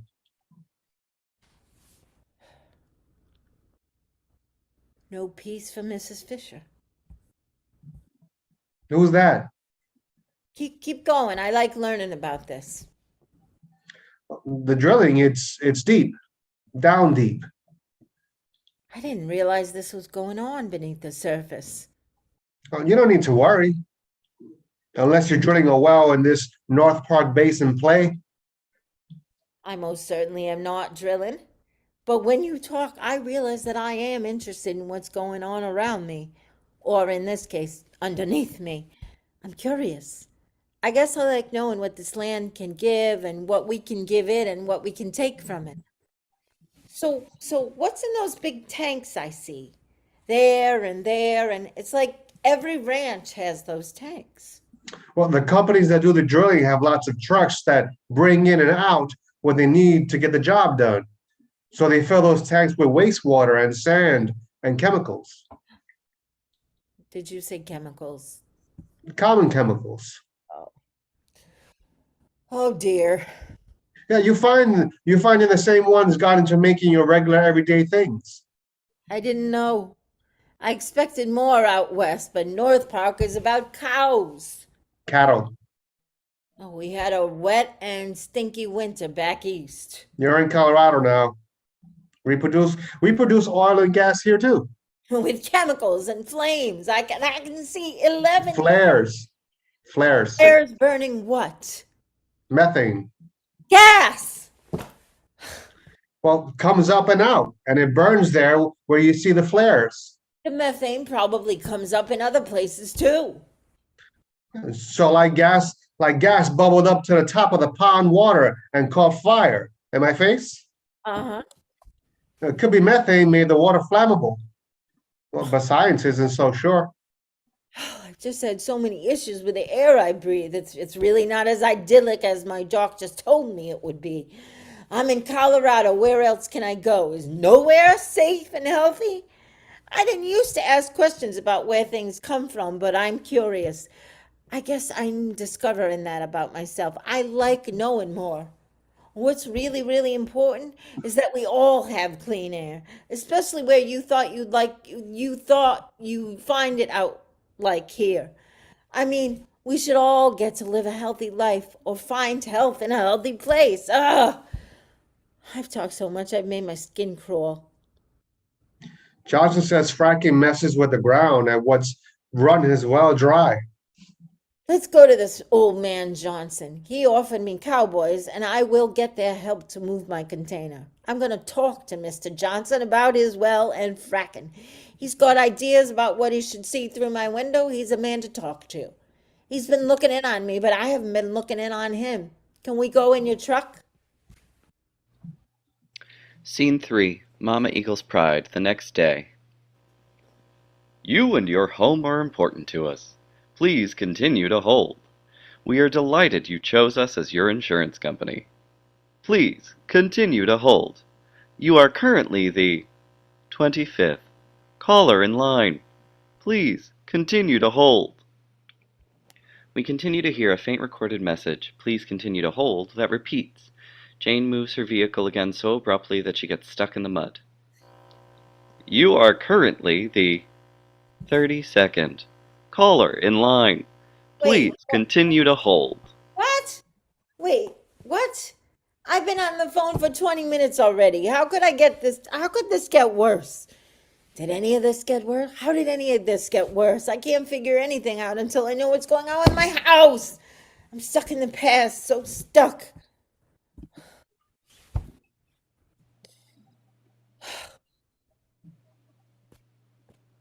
Oh! I'm so stuck.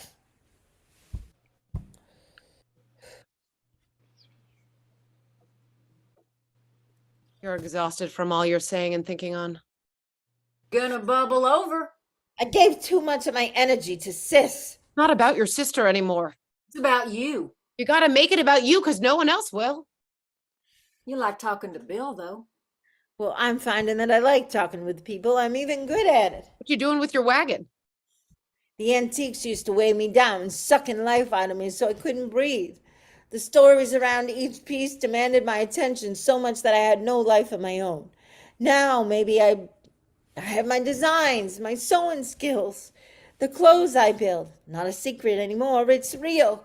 I design and build clothes that meet my needs, and I'm really good at it. I think you're right, both of you. It's got to be about me. I like that. I know we all have our limits, but where were you? Oh, Where have you been? I need you. I've been on the road. You never sit on your nest anymore. Jane, people always look to my face and feathers with pride. I've seen your face on the side of trucks. I know I have. Big business, huh? Trucks of sand and water for fracking. What about me? I need to maneuver to escape the muck.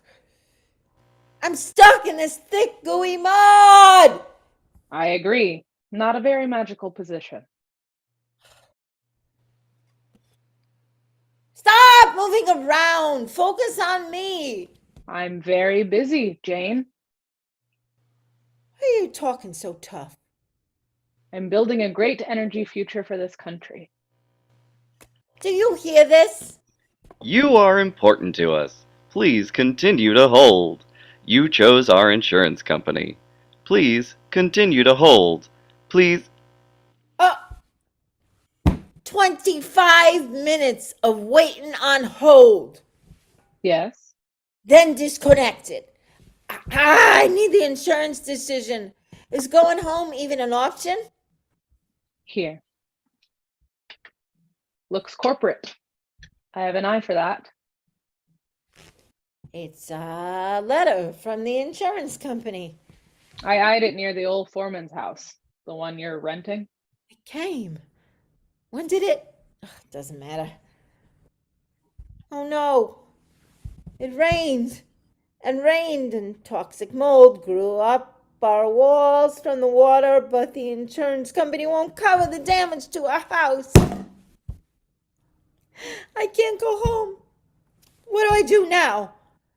I don't know which way to turn. It's a lot of work, but you can. I can't move.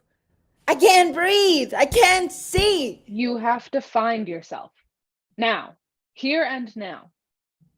But how? This mud is so heavy. Stop. Stop moving. I'm trying. But keep breathing. I'm breathing. What do you feel now?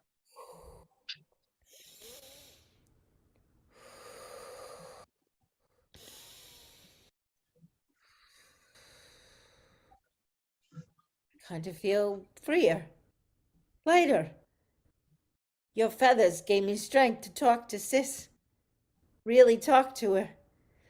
And then I found I didn't need the feathers to say the things I had to say to get Sis off me. I have the words and the courage to speak to her. Mama Eagle, thank you. I don't need these anymore. I feel lighter. Lighter. Keep breathing. What do you feel now? My whole life, I felt I was not built to be seen. I put other people's objects, their lives in front of me and hid behind them. I felt so small I could only go places if my antiques went there for me. I see that and I forgive myself that life. I'm changing. I'm stronger. Now, gently open your eyes. I see the hills covered with sage. I see aspen leaves quaking in the lightest of breezes. I see the earth packed between tufts of grass. I can see. I hear the coyotes yelping and the cows mooing and the bulls bellowing. I can hear. I can breathe here. I like it here. Everything's so beautiful. Do you see how beautiful it is, Mama Eagle? Grass and sage bushes, quaking aspen trees, cattle. I feel connected to them. I feel connected here. I can hear myself think. I can dream. What do you dream? I've had a lot of time to work on my clothing designs. This work fills me up. It's all I want to do. When I'm designing and bringing a design to life, getting it off the page, I marvel at new shapes, feeling textures, and I sense opportunities. What can you do? Other people's low expectation for me have been mine own for too long. I have dreams. I can design clothes and bring them into the future, my future. With these designs, I know I feel good inside. I'm feeling good inside. I can do so much more, see more people. I can find my words and say them. I visited the workshop of a clothing designer once. I liked the quiet of creation, and I like the noise of busyness. I'm working on my new clothing designs. I'm being creative. It's fun, but I don't know if I can really do it. I can see that dream. I can accept me in that dream. I think I'm falling in love with my clothing company. I'm growing. I am what I can do. Where will I find you? There is a place for me. I choose to stay here. I choose Comont, North Park, Colorado. I won't live in my container, but I'll find a way to use it better. You've seen me in the muck. How sometimes I can't push myself through this mud? Well, that's because I've had too little faith in myself, Mama Eagle. You showed me I can be free and light. I resolve to be kinder to me. I choose to be my friend, my own friend. I feel less stuck. Look at me move, Mama Eagle. I found the way. I can do it. I did it. Scene 4. A little movement. The next day, early morning, the container sits where it was at the top of the play. Jane, Sunshine, and Mrs. Fisher attempt to stabilize the container. She won't hold. I can feel her slipping. Oh, that's it. Enough. Old man Johnson sent over some cowboys and equipment. They moved it back up to the original spot. I was expecting this baby to hold still, but It's time, Jane. Jane, you two should talk. I think it's time that we have a little talk, you and I. Look, this is how it is. I've tried and you've tried. But now you just have to accept that a little moving is okay. Your whole purpose of being a container was to hold things, hold them tight. You were in charge. You were responsible. But you were violated and undermined by people and mud season. And now, after everything you've been through, I know you feel unstable and unsafe and maybe even a little uncertain. And now you want stability. You want some protection, some permanence. I know you just want me to shut your doors, but I can't do that. Not anymore. I used to think that you had to be still, to hold still. I'm past that way of thinking. Yes, I know you have four walls and you feel that an emptiness that echoes. I just don't hear it anymore. You noticed I'm not sitting by you like a puppy all the time. I'm just not that worried about you anymore. No sense in me pushing you back where you were and putting you back and pushing you back if I actually plan to move forward, move on even. I need you to be adaptable because I'm trying to make changes in my life that include you. You got to be flexible, not rigid, because I'm figuring me out and making stuff, important stuff. You'll have to get used to this moving, but I can promise you I won't let you move too far. You're just going to have to trust me. And you can help me. Look out, I'm coming in. Jane heads into the container. Scene 5. Jane's new clothes. A few days later, the container is moved a little bit. The mud is still shifting your container a bit.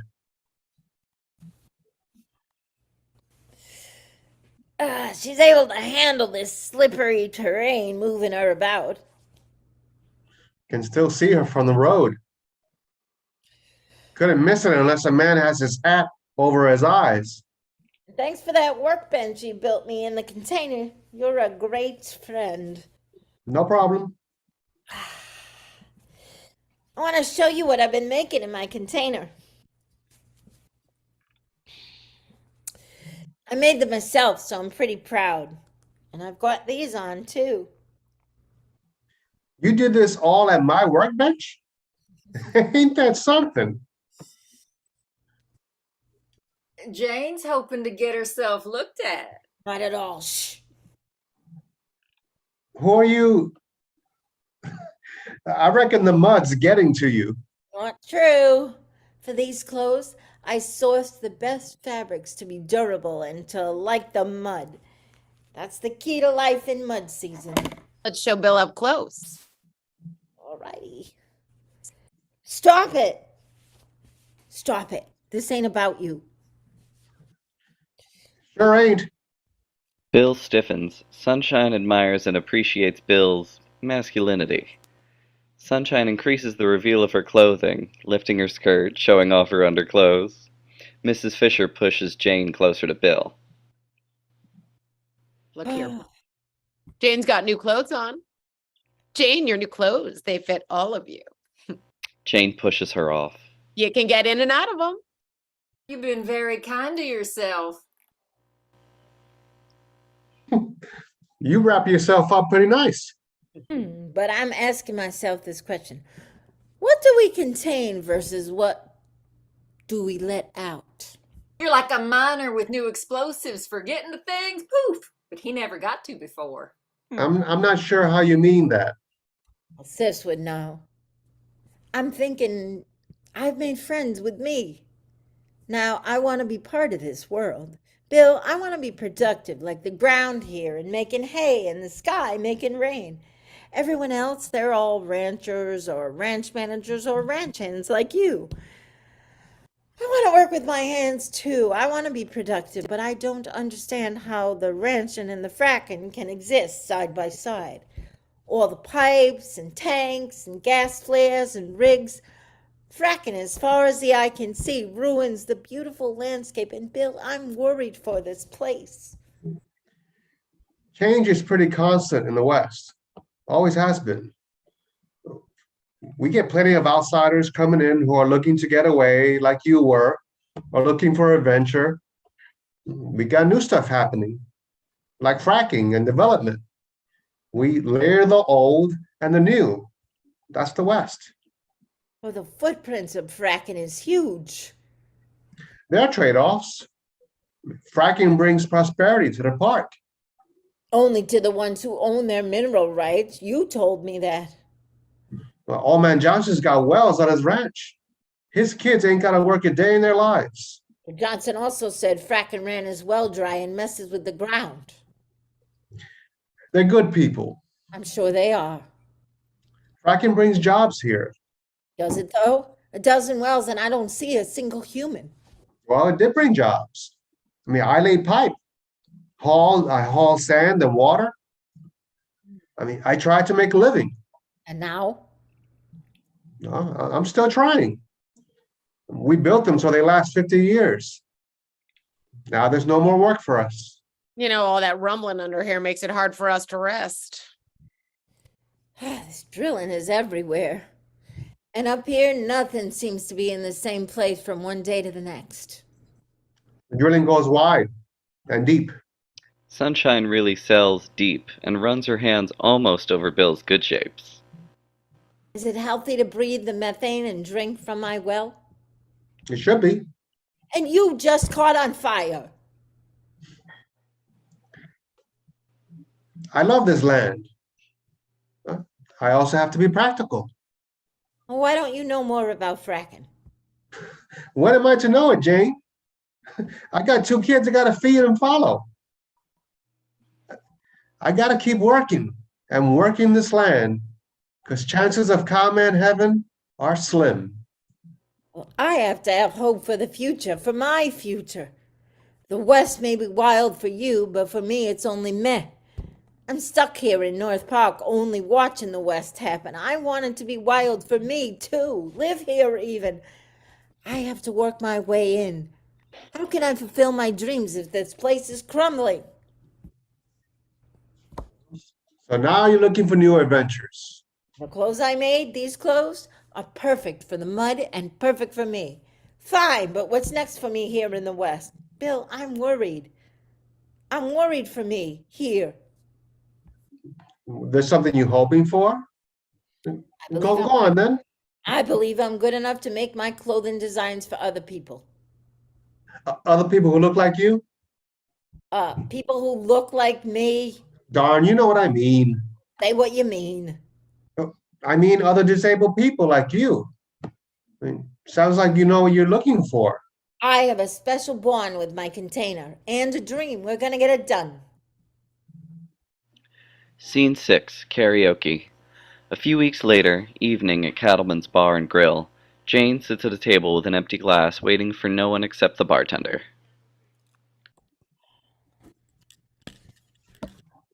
I'm meeting some friends.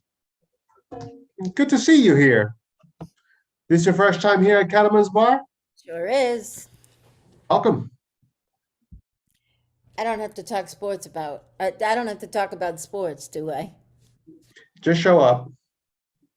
Hey, here's something for you. That bar there, where the bartender is, that came from England. Oh, that's a big trip. Do you know when? I got it wrong on trivia night.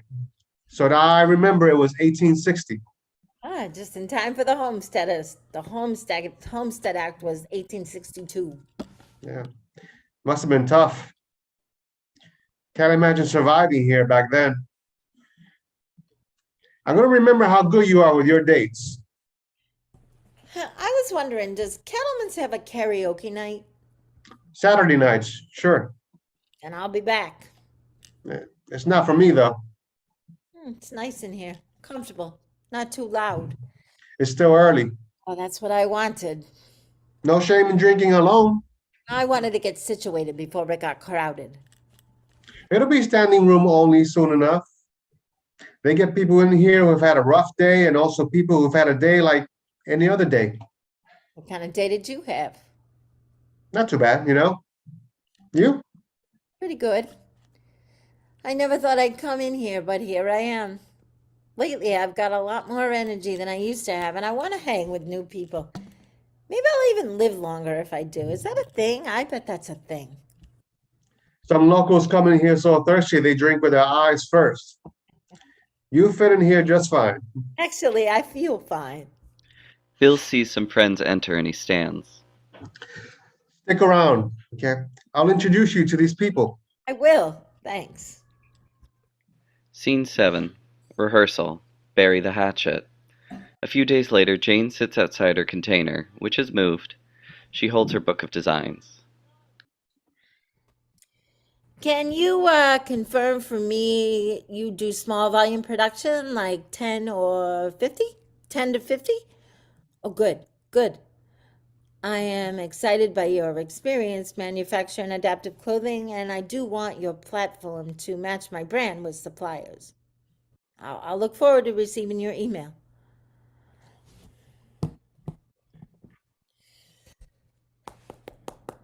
Oh, why would I call her? Why do I even want sis in my life now? I'm taking care of me. Why would I mess up by calling her? I'm happy, but where am I with sis? She always got me. When I said something weird or acted a bit off, sis got me when no one else did. I'm sure she'd look at my clothing designs and give me her very direct, honest reaction. Sometimes she just put her hand on my shoulder to say she got me or come sit next to me to make sure I didn't feel isolated, even when I should have. Once in a while, she'd rest her head on my shoulder. Yeah, that's what sis gave me. Mrs. Fisher enters, balancing on her shoulder a long piece of distressed wood, and Sunshine enters holding a antique railway lantern. I don't feel like talking to you. We can agree on that.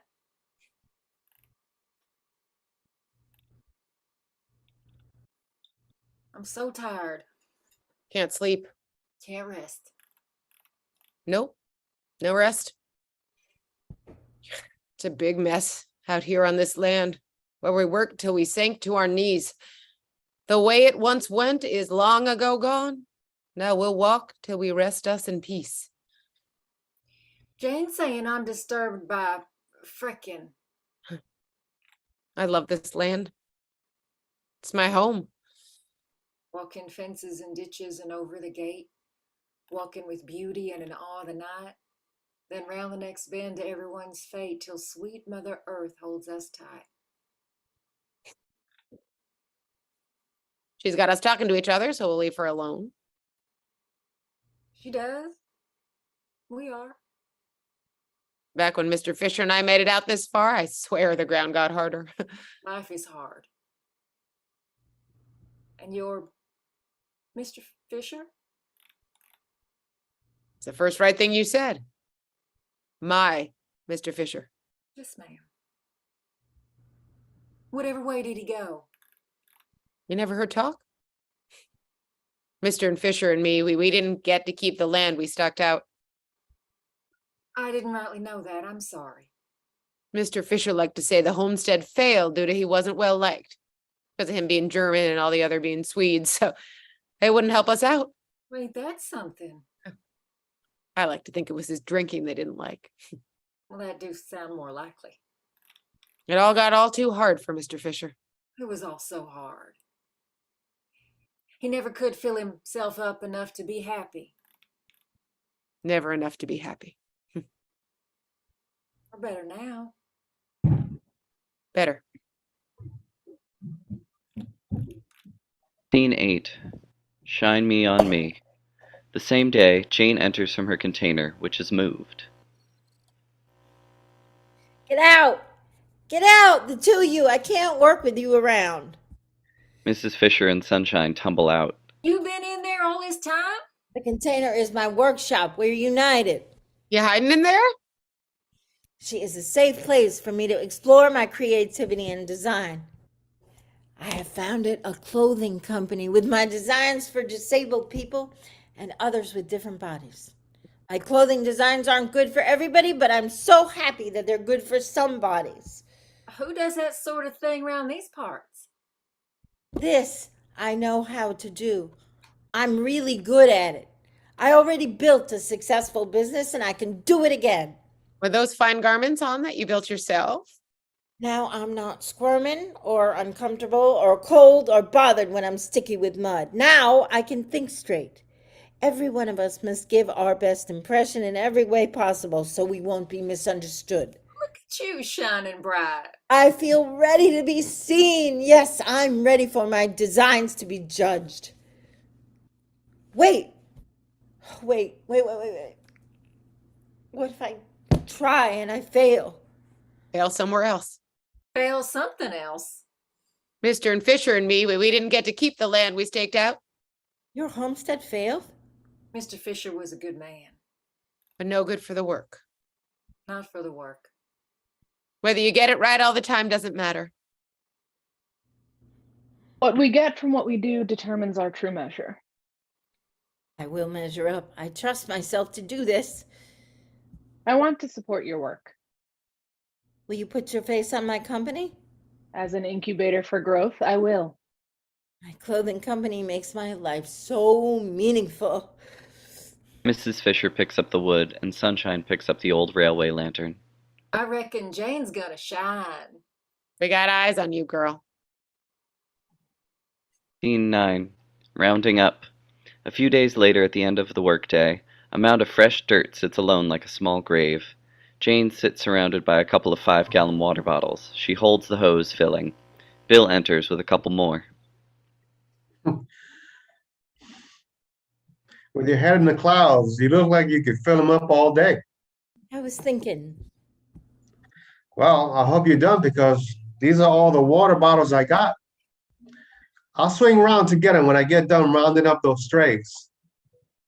I was thinking, see, a few days ago, I was thinking how I witnessed two women who had been rivals forever bury the hatchet. So I figured it was time for me. Remember I told you I wanted to be productive like the land and the sky here? So I took my clothing designs into meetings with retailers to get the reactions. I did that.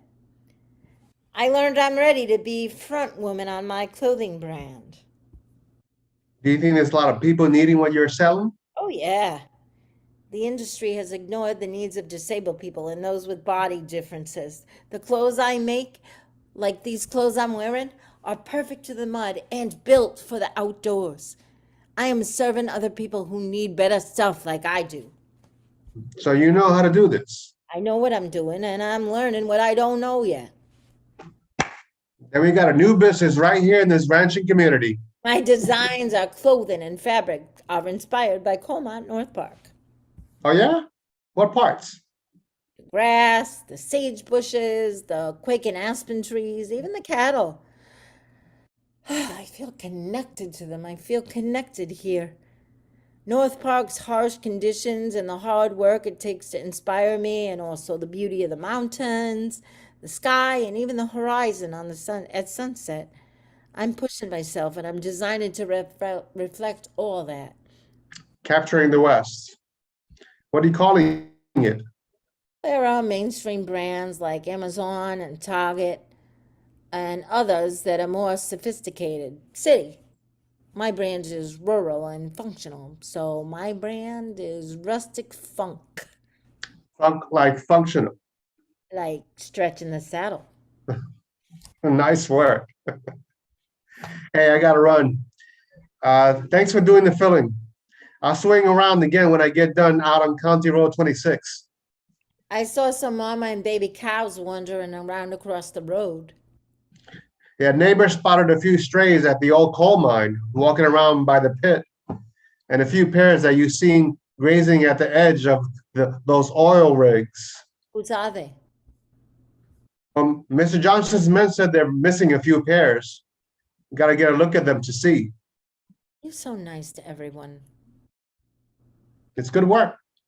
They paid me for my time. When do you see your kids? Well, I reckon I need a couple of hours to get them pairs over to where they're meant to be grazing.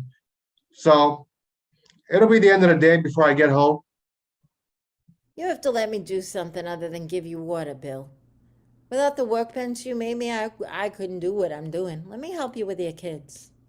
Yeah, you're a busy business lady again. Come on, I can. Only if you let me teach you how to ride. Ride. Ride a horse. You better off asking a camel to mow. So that my granddaddy can ride. I told my horse to lay down on the ground. I never even imagined I'd learn to ride a horse. Think on it. I'm better off not thinking about it. Let's do it. You buried the young eagle.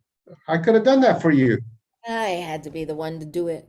We're all connected, Bill. I'm worried about you going into an abandoned coal mine. Is it safe for you to go after the stray cows in that huge open pit? Done it all my life. Wish I could go with you. I'll go with Bill. Nothing to see, except now it's bordered by oil rigs drilling down and wide that light up at night. Be back here before dark. Scene 10. Stink Eye. The next moment, skies keep darkening with an early evening. A worker drags a rubber pipe from her truck. The worker struggles quietly to thrust the pipe down into the outhouse toilet and then exits to her truck. The sound of a motor and a loud, wet chugging sound is heard as the contents of the outhouse septic tank rise up into the worker's pipe to fill the collection tank off of the truck. Jane exits the container and turns to the noise. What are you doing? Hey, I didn't order that. Sir, I didn't order that. What are you doing? I was called out this morning. Not to this place. You owe $350. No one's gonna pay that for you to. Oh, I can put it all back. Easy. Quicker than getting it out. Okay, oh, okay. Yeah, needed doing it, dude. I'll pay you. No, it's a good decision. JJ. Oh shit. Oh, you look surprised. What are you doing? What are you doing here? I thought you'd be back east with the attic boyfriend with Tom. Oh, yeah, no, he's not taking my calls. Oh, give me a sec. The loud rumbling stops. What do you mean he's not taking your calls? Yeah, he isn't my boyfriend anymore. Oh. Yeah, and he took the money. Ha! I mean, ha. No, I don't know what I mean or what to say. Bumping into you like this is something. Mama Eagle screeches far away. Yeah, well, so when I was coming in just now, I saw that fake wooden bird nest was upside down on the drive. You know, the one at the top of the ranch gate. I put it off to the side. Hey, I saw the bill still comes around. He just went to the old coal mine to collect stray cows. Oh, coal mine, is that safe? I know, right? Bill has a lot of faith in this land. He's raising his family here. I think these wide open spaces have deeper problems. Yeah. Deeper problems. Isn't that what we all have? No, not with those gloves. Uh, What are you trying to say, sis? I'm sorry. Go on. I'm trying. I know. Say it. I got what I deserved. Is that how you figure it? That made me pretty ready to be by myself and just look at my own shit. Listen to you. I'm impressed. You're giving me the stink eye? Kind of a smelly business you got yourself into, huh? Oh, on many levels in so many ways. Nobody else wanted it, and they needed someone for months already, so I got the job. Easily. So, Yeah, you always said I as should be said, able to do what no one else does. So I'm doing it. And it gives me the money I need for school. I figure when I finally qualify as a nurse, I'll be touching all sorts of yuck. So may as well start at the bottom. suit you. Yeah, so I'm kind of stuck here. So I so Or what? I don't need your money, but I'm here. You know, around. Nothing's changed. Well, not nothing. Look at you. You look different. I mean, you look good. Of course, I look good. You're wearing a shit suit. I mean it. I love what you're wearing. Well, I made these clothes myself. So we don't wonder what's under there anymore. I could always count on you to get my meaning. And you're always so good at the needling and the prodding. Thanks. I remember you used to make me stuff. Ah, you remember nice. But now I make me clothing. Yeah. Anyway, you look great. I feel great. And I'm making clothes like mine for other people. So I helped bring the new JJ to life. This is all me. Oh, you wouldn't have been able to do it. I mean, really do it if I hadn't done what I did to the container. Oh, so you're saying I'm You. better without you. You're getting better without me. So are you. You've changed. I have.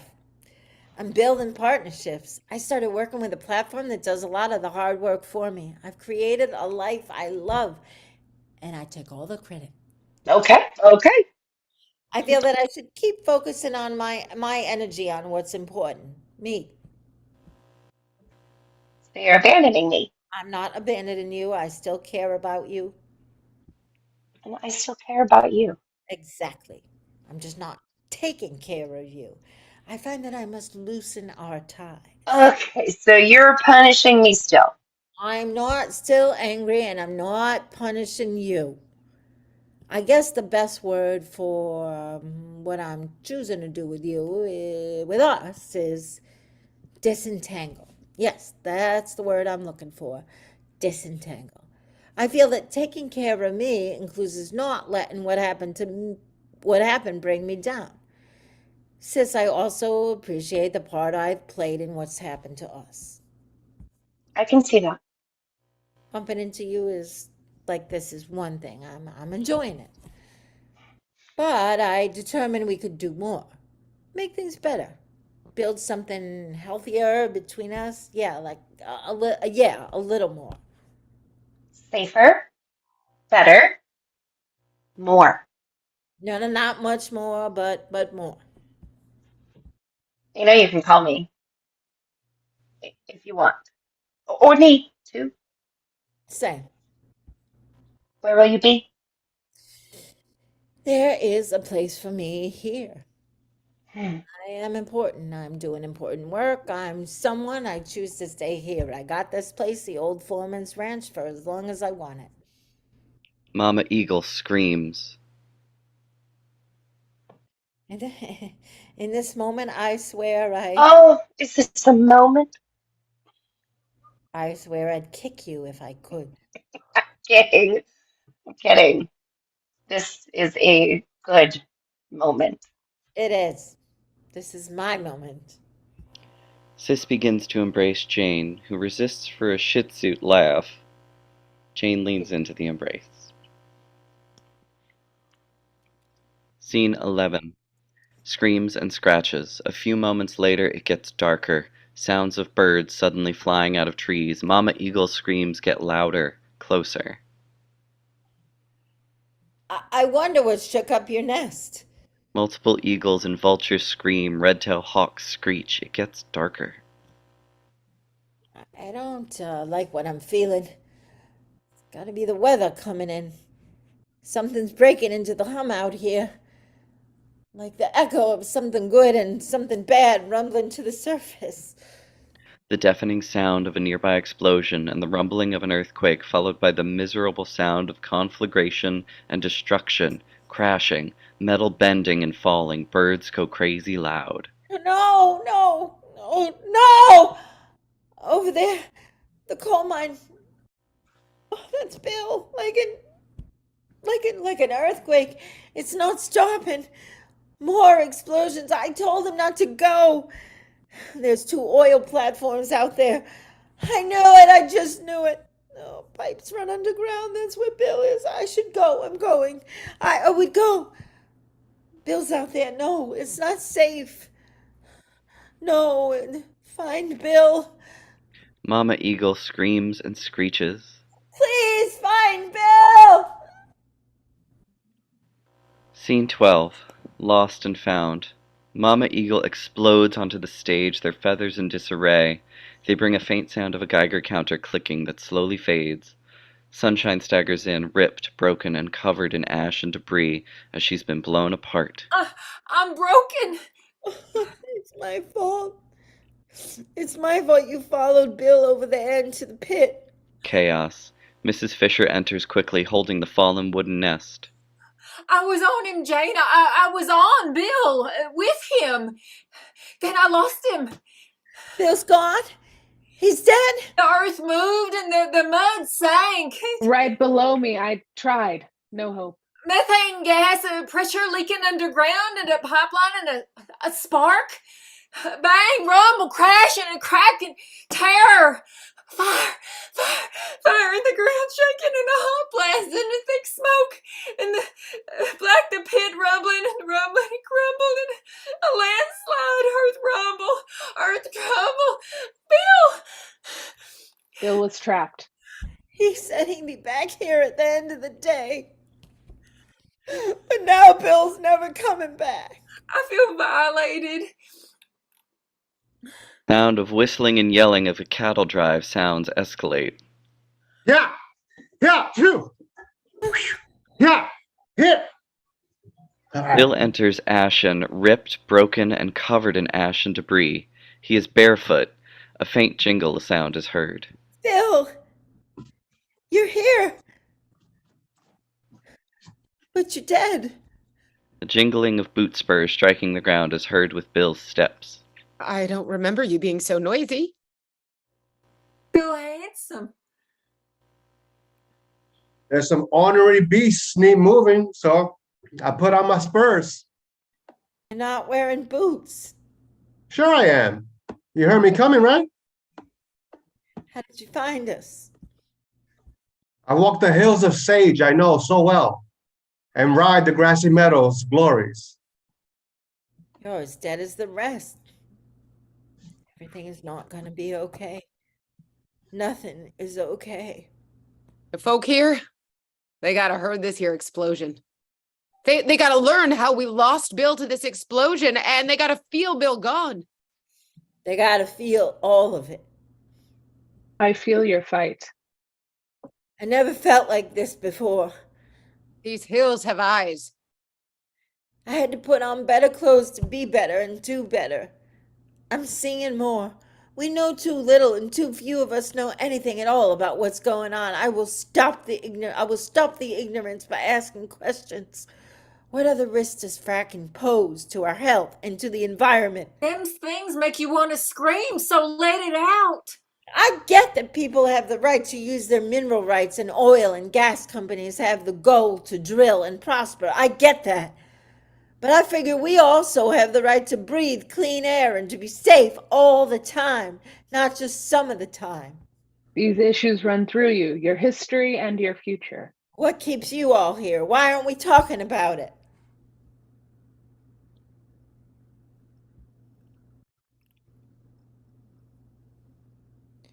You're so clever with your words and saying them. You say it so that all folks can see what you mean and disagree or not. We all depend on this ground. Photographing the damage and the disturbance isn't enough anymore. The rumbling and grumbling is too deep down in the land. This girl is worth the wait. This is a new frontier for me. I will not be ignored. I choose power over our future. I will ask more. I will ask for more safety. Make calls, the press, the Jackson County Weekly.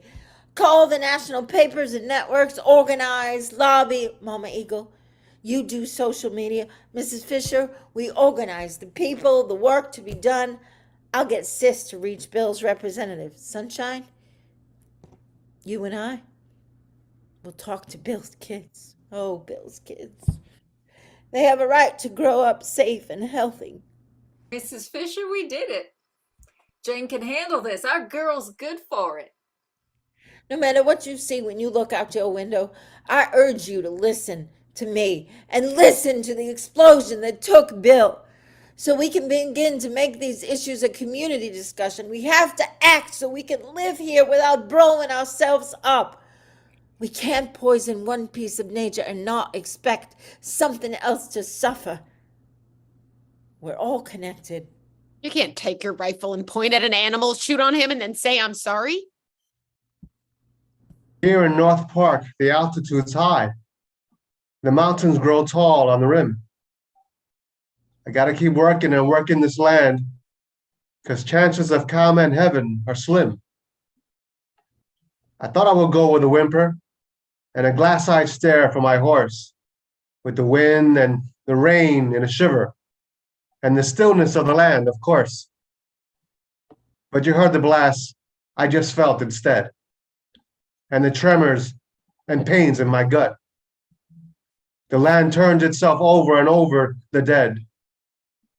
Then, with a grinding and shaking, it shut. Follow the echo of our cries, Jane, and pace the rhythm of our stories. Fix on how to bury us again in the heart of this good land, always. It's all a big mess out here on this land, where we worked till we sank to our knees. The way it once went is long ago gone. Now we'll walk till we rest us in peace. walking fences and ditches and over the gates, walking with beauty and in awe of the night. Then round the next bend to everyone's fate, till sweet Mother Earth holds us tight. I draw in the dirt, I paint in the sky, the mountains, the meadows, the creek. My hunger, my voice, my beauty or die. This is the challenge I seek. The West is getting wild again. End of play.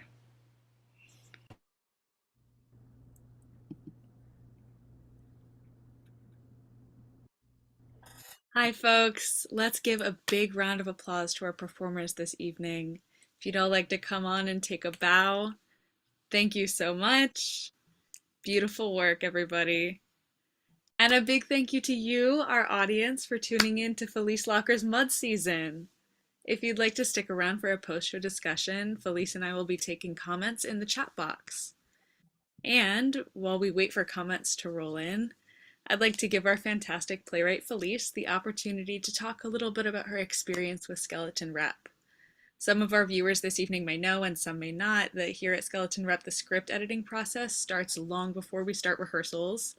Felice has been working on this script with our script supervisor, Emily Claire Schmidt, for many months. Felice, would you like to say a few words about your experience with the editing process or the rehearsal process?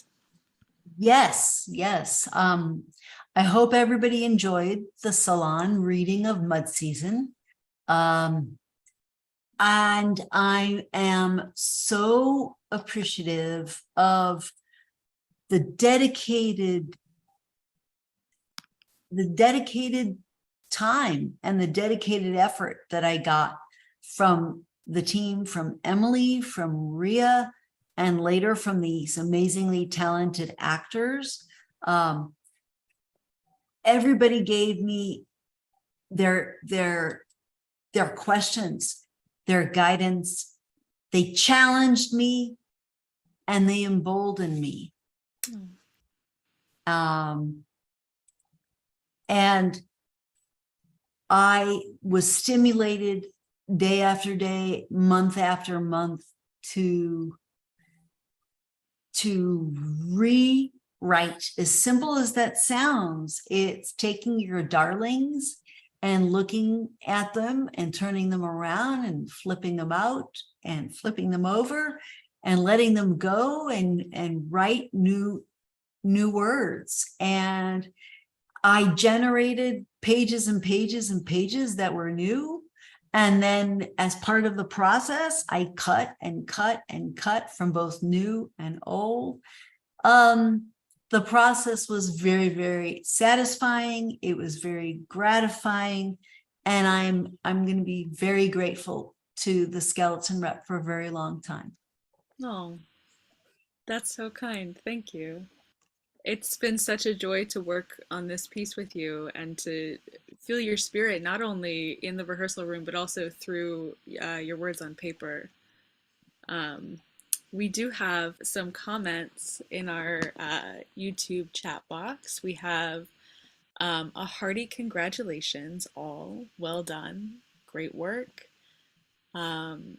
We do have a question. We see, I'm curious about Bill's decision to lend his workbench to Jane. At what point does Bill decide to invest in the clothing business?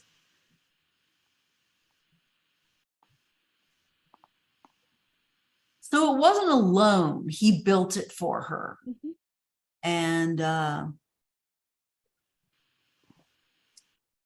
they talked and talked about her sewing, and he just came one day and said, I'm going to bring over a couple of pieces of wood and put it together. And there it was. 3-6, no problem. Cool. While we wait for more comments, I'd like to open it up to our actors. If anyone is interested in speaking about their experience in the rehearsal process, feel free to pop your camera on and take up some airtime.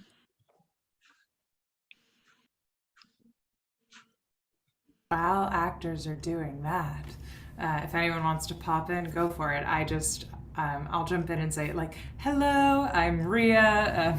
For those of you who have watched and we haven't had the opportunity to meet, and the company, the Skeleton Rep's mission is to explore modern myth.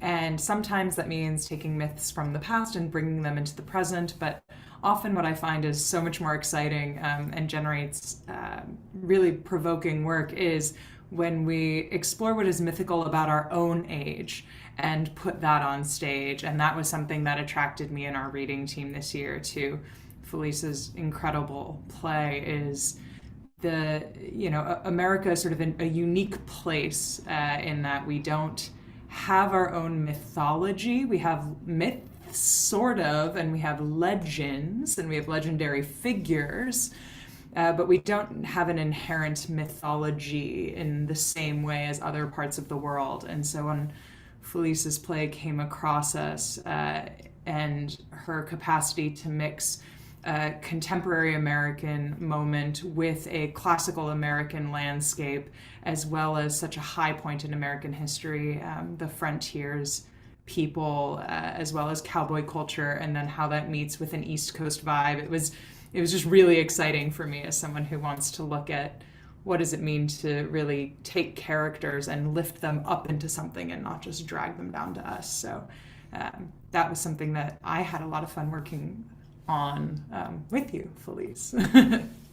Thank you. Thank you. No, I definitely felt I had both an audience and the finest of collaborators at the Skeleton Rep.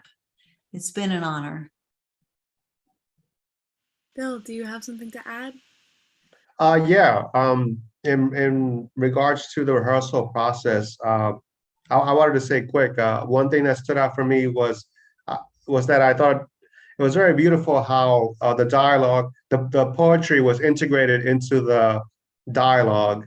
I don't think I'd ever worked with something like that before. For me, that was one thing that stood out among others. I thought it was very beautiful. Just a little challenging, figure out, okay, how do I say this? But Felice, easily guided us. Thank you. So that really, I thought that was very special. And I had said this to the cast in rehearsal also, that I really dug how this container is such a big presence. And this container obviously is a metaphor for Jane and for Jane. And it's a real character in this play. And it was just so bold for me. It was so, I'm not sure how to say it, but it was such a big presence. It was a real character.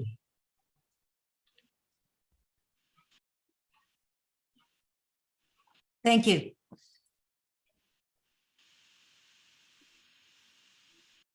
Christine, do you have anything to add?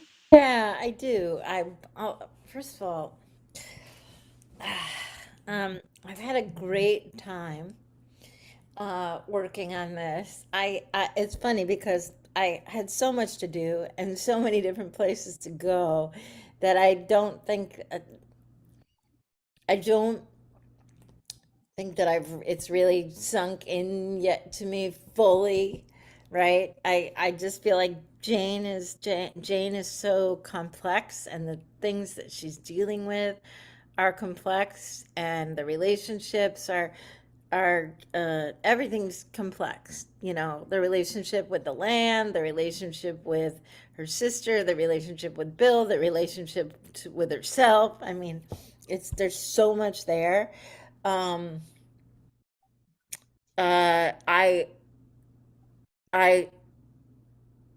I really loved sort of trying to figure out how to wrap my brain and my body around the language and the poetry I love. And I just love all of the places that, that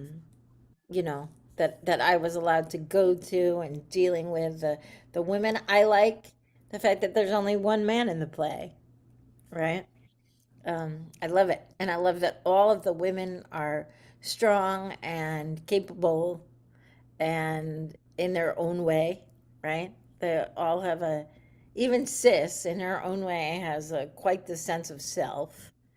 Um, so yeah, it's just that it's the whole world is so interesting and not usually what I get to do. So it's exciting being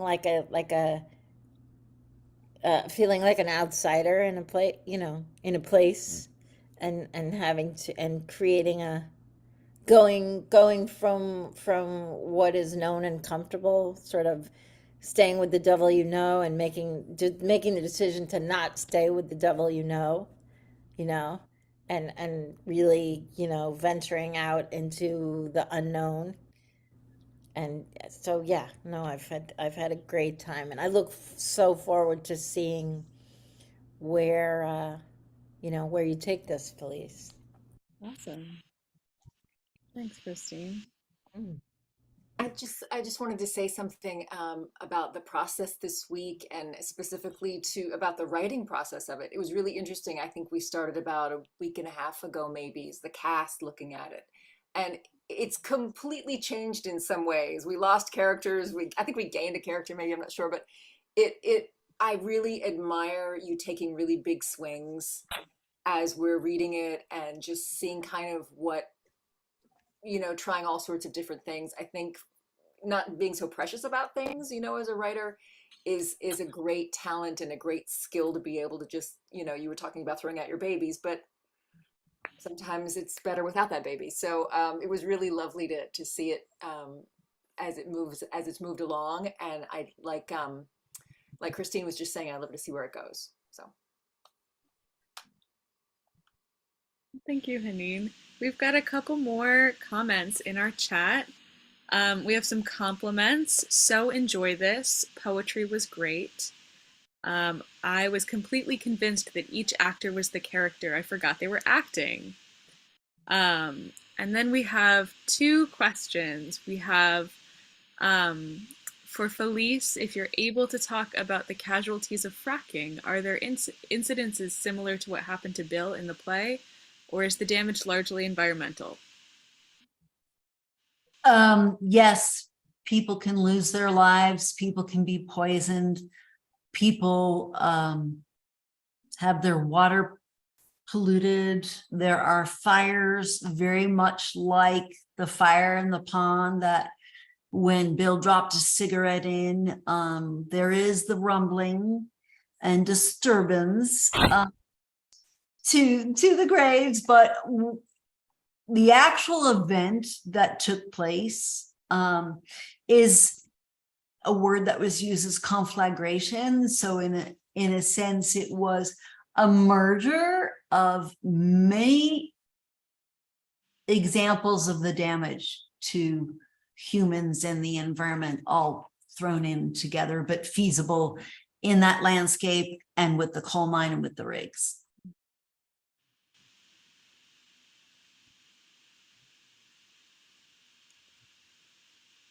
We have one more question. I think this is going to be our last question of the evening. Broadly, Felice, can you talk a little bit about the inspiration for the play? Sure. I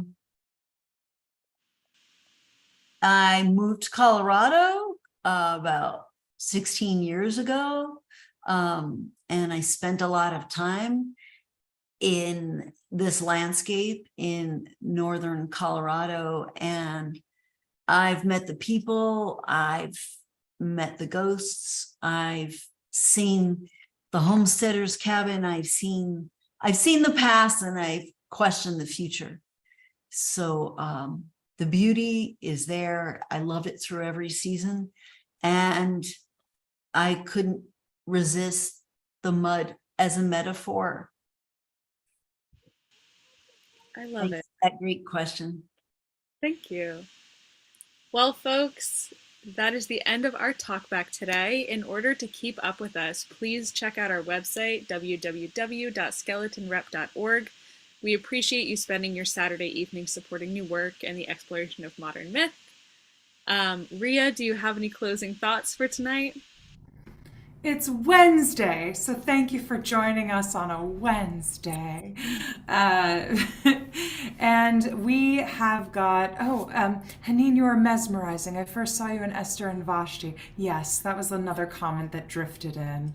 And you were mesmerizing in Esther and Vashti. So yes, here at Skeleton Rep, we love supporting not just incredible plays and playwrights who are excited to dive into what it means to work on their plays and to really generate their pages. And salons are about moving the needle forward, right? So what you saw tonight was not the final product, but it was absolutely a representation of the work that we've done together so far this year. We love collaborating with playwrights time and time again. Our next salon is in 2 weeks with John Patrick Bray, who I believe was here this evening. It will be in Zoom in the same space. And we did another show of his last year, and we also love to bring in not just new actors, but also to work with actors we've worked with before. So as someone mentioned, they've seen Haneen and Esther and Vashti from last year. So if you like what we're doing, follow, subscribe at Skeleton Rep on all the platforms. We love having you here and joining us for new work. We are a super small team with a super tiny budget, but we have absolutely mighty dreams, and we love bringing them to fruition and getting to share the work with everyone. So that is what I want to say. Thank you for spending your time with us this evening, and I hope to see you all again really soon.